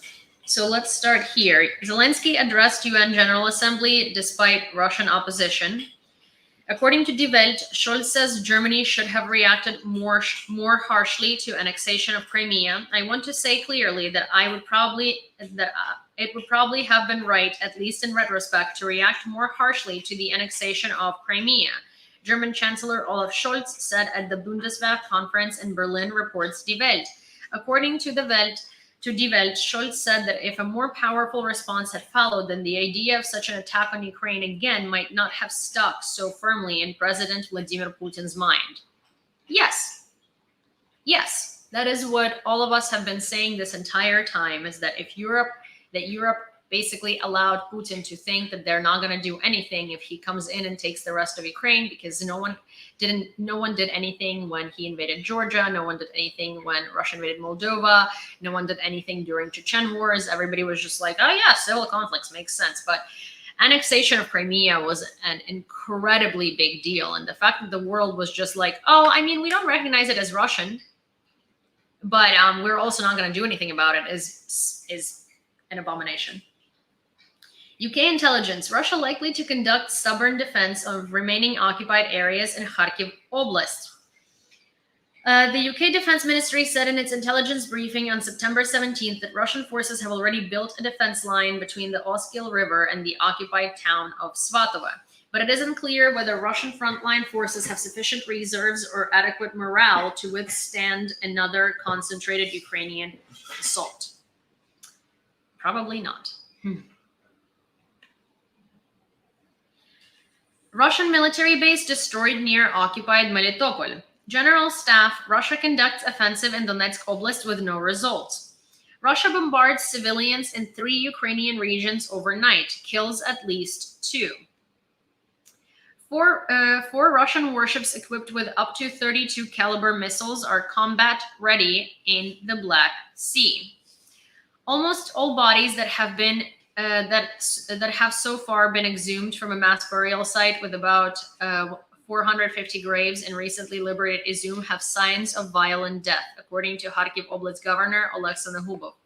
There are several bodies with their hands tied behind their backs, and one person is buried with a rope around their neck. Obviously, these people were tortured and executed. The site was discovered on September 15th following the liberation of over 300 settlements, including Izum and Kharkiv Oblast. On September 16th, Ombudsman Dmytro Lubinets reported that bodies of Ukrainian soldiers with tied hands were found at the site, adding that they might have been tortured before being unalived. According to President Volodymyr Zelensky, the bodies of children were also found at the same burial site in Izum. Russia leaves behind only death and suffering. Killers, butchers, deprived of everything humane, Zelensky said. More than 80,000 Ukrainians evacuated from war-torn regions since August. Russian forces shell thermal plant in Slavyansk, Donetsk Oblast. Ship carrying 30,000 tons of grain for Ethiopia departs Odessa Oblast. According to Politico, Ukraine continues quiet negotiations to receive high-end U.S. weapons. General Staff says Spain sends 5 cargo planes with artillery ammunition to Ukraine. Estonia's ex-president, Kaljulaid, bringing Ukraine closer to EU can teach Russian regime a lesson. The Baltic state leaders have also been among those asking the European Union to take a stronger stance against Russia amid its unprovoked war, imposing stricter sanctions. Kersti Kaljulaid, 52, Estonia's 5th president, is one of them.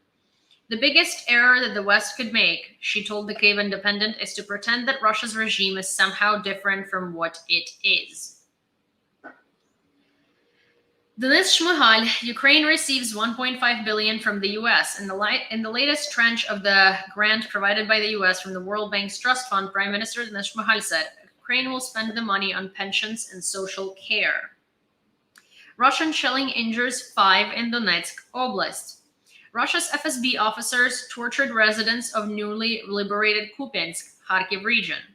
Based in then-occupied Kupiansk, they had tortured local residents, threatening to send them to a minefield and kill their families, Ukraine's security service reported on September 17th.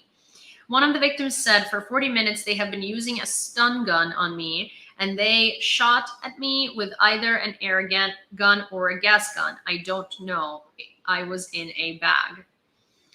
As Ukraine recaptured settlements in Kharkiv Oblast, law enforcement started uncovering potential crimes the Russian forces committed during the occupation. NATO says sanctions begin to harm Russia's military industry. IAEA says Zaporizhzhia nuclear power plant restores connection to national grid. Russia hits Kramatorsk, wounds 5 civilians. Maxar publishes satellite imagery of mass burial site in liberated Izum. Loud explosions reported in Russian-occupied Kherson. Czech minister calls Izum atrocities unthinkable and abhorrent in 21st century. Zelensky says the Ukrainian army captured hundreds of Russian POWs during counteroffensive in Kharkiv Oblast. President Volodymyr Zelensky said in an interview with Reuters that the new Russian POWs have significantly added to the list of captured soldiers. He also said that Russia has more POWs than Ukraine. Our task is to have more of them in order to return our own. Zelensky, West shouldn't be afraid of Russian nuclear blackmail. I can't even understand how the world's security and intelligence agencies and powerful minds can let Russia even think about using nukes, he said.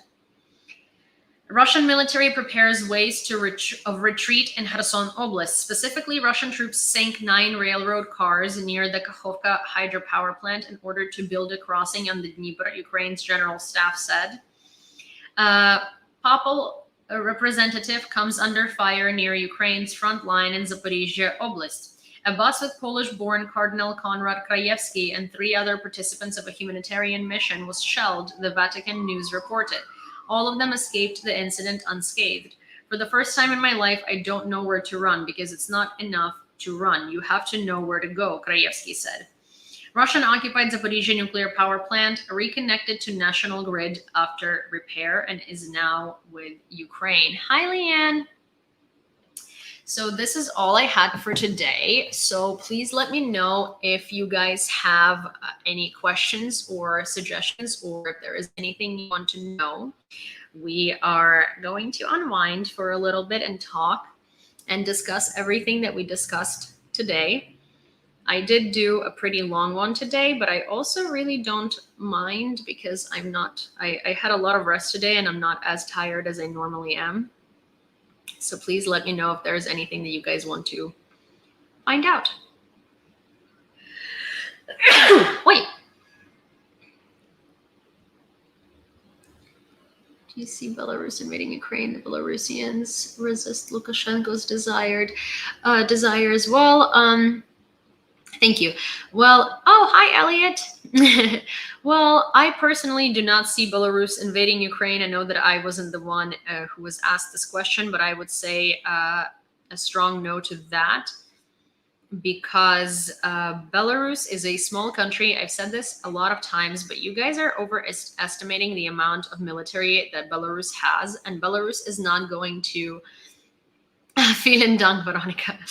Belarus is not going to sacrifice their military because their military is not a lot, right? It's a country of 8 million people, and that was before a lot of these people fled Belarus after 2020 protests. Hi, Colin.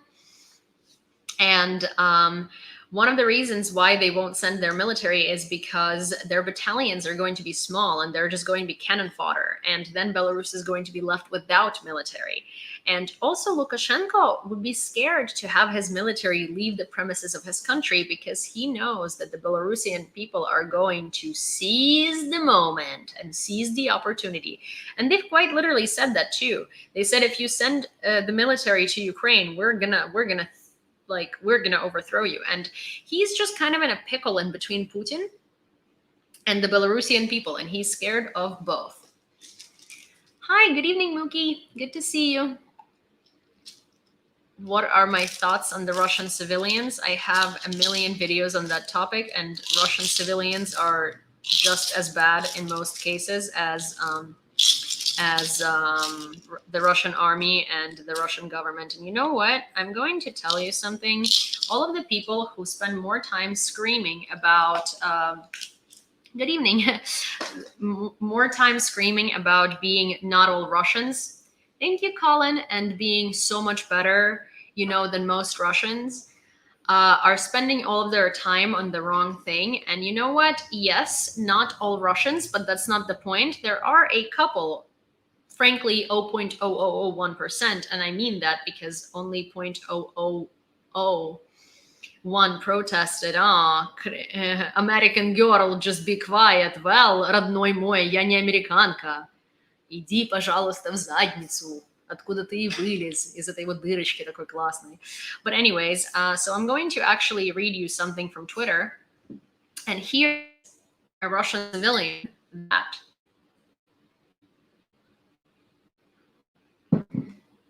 I personally think has all the rights to say not all Russians, but didn't.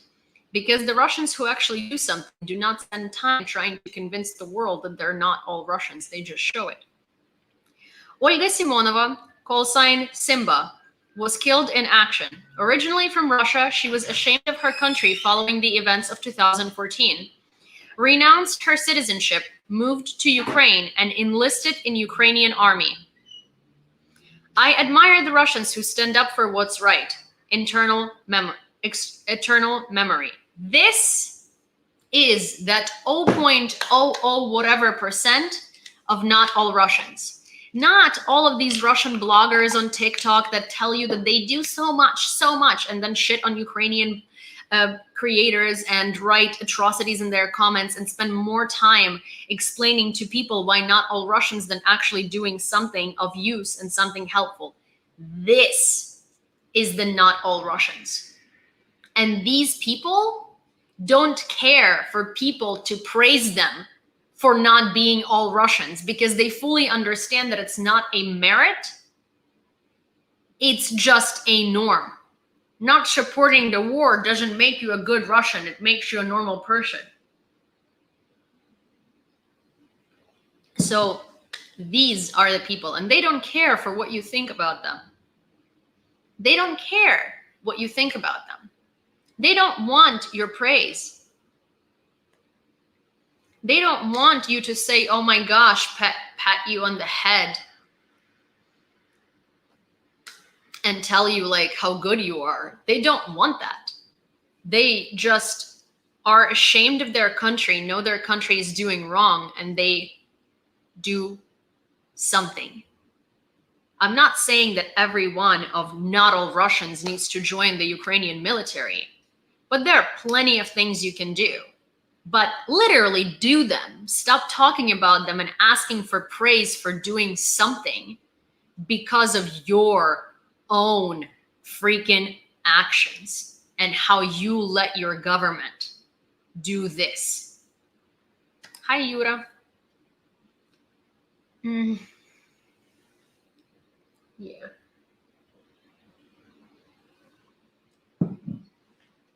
Are people in Ukraine who are as bad as the Russians or even worse? Sure. There are people everywhere that are as bad as the Russians.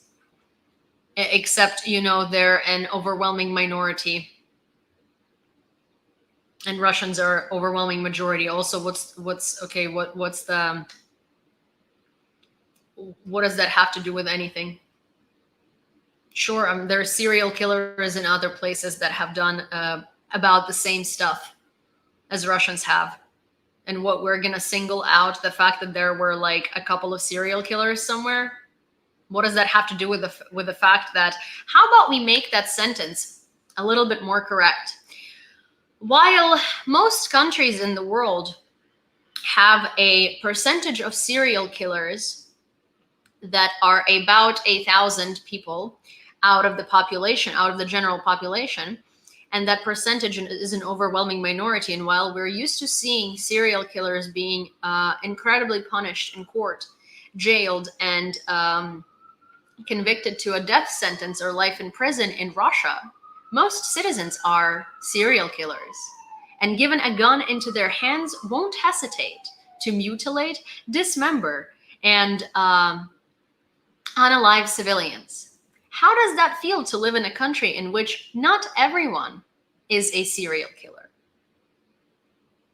In which some people are not, but most are serial killers.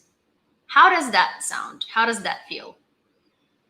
because, you know, it depends on how you phrase things, because if you're trying to phrase it that way, then yes, you know, Russia is a country in which most of its population are serial killers, while other countries in the world have some serial killers. So yes, there are some serial killers in Ukraine as well, obviously.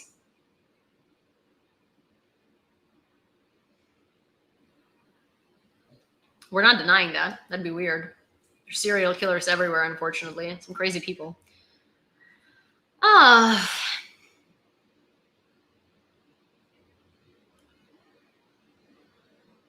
Oh my gosh.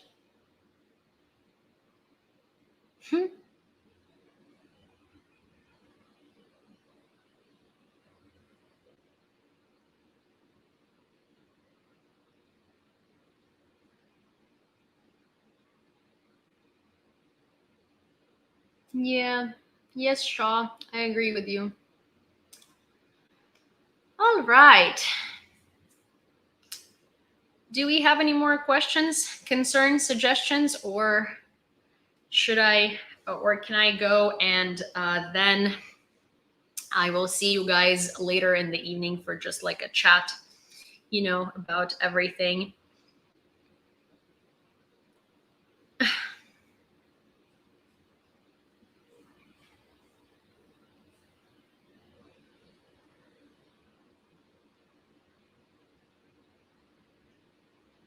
Thank you. But yes. Okay, so I'm going to go. Thank you for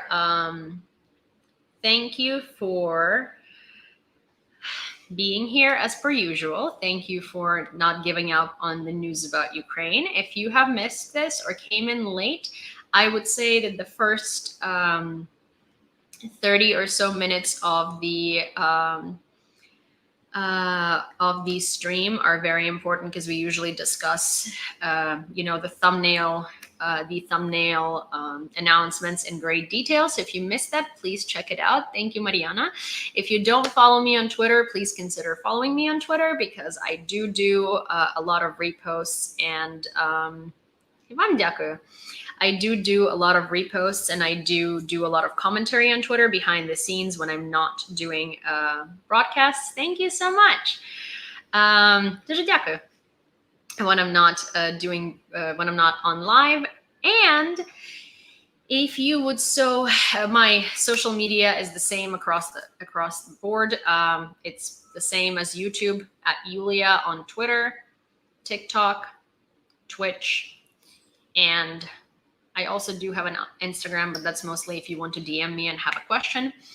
And then if you do feel like supporting me in bringing you information daily and making it possible for me to continue doing it the same way that I have been doing it, and you would like to contribute to that possibility, I do have a Patreon. It is Spy News Network INTL, or Spy News Network International. It is attached to my About section. There is a link on YouTube. It is also attached to my link in bio on Twitter and TikTok. So if you'd like to become a patron, you will be able to find out information before it airs, like some of the details about the Azov interview. You will know specifically who I'm interviewing. You will know things beforehand. You will be able to vote for certain things, and you will just have more control over the content that comes out on this platform, because at the end of the day, this content is for you, right? And for your benefit and for your information and for you to enjoy it. So if you'd like that, please check it out. And thank you so much. I will see you guys later tonight, and some of you I will see tomorrow. Have a good rest of your day and enjoy your Saturday.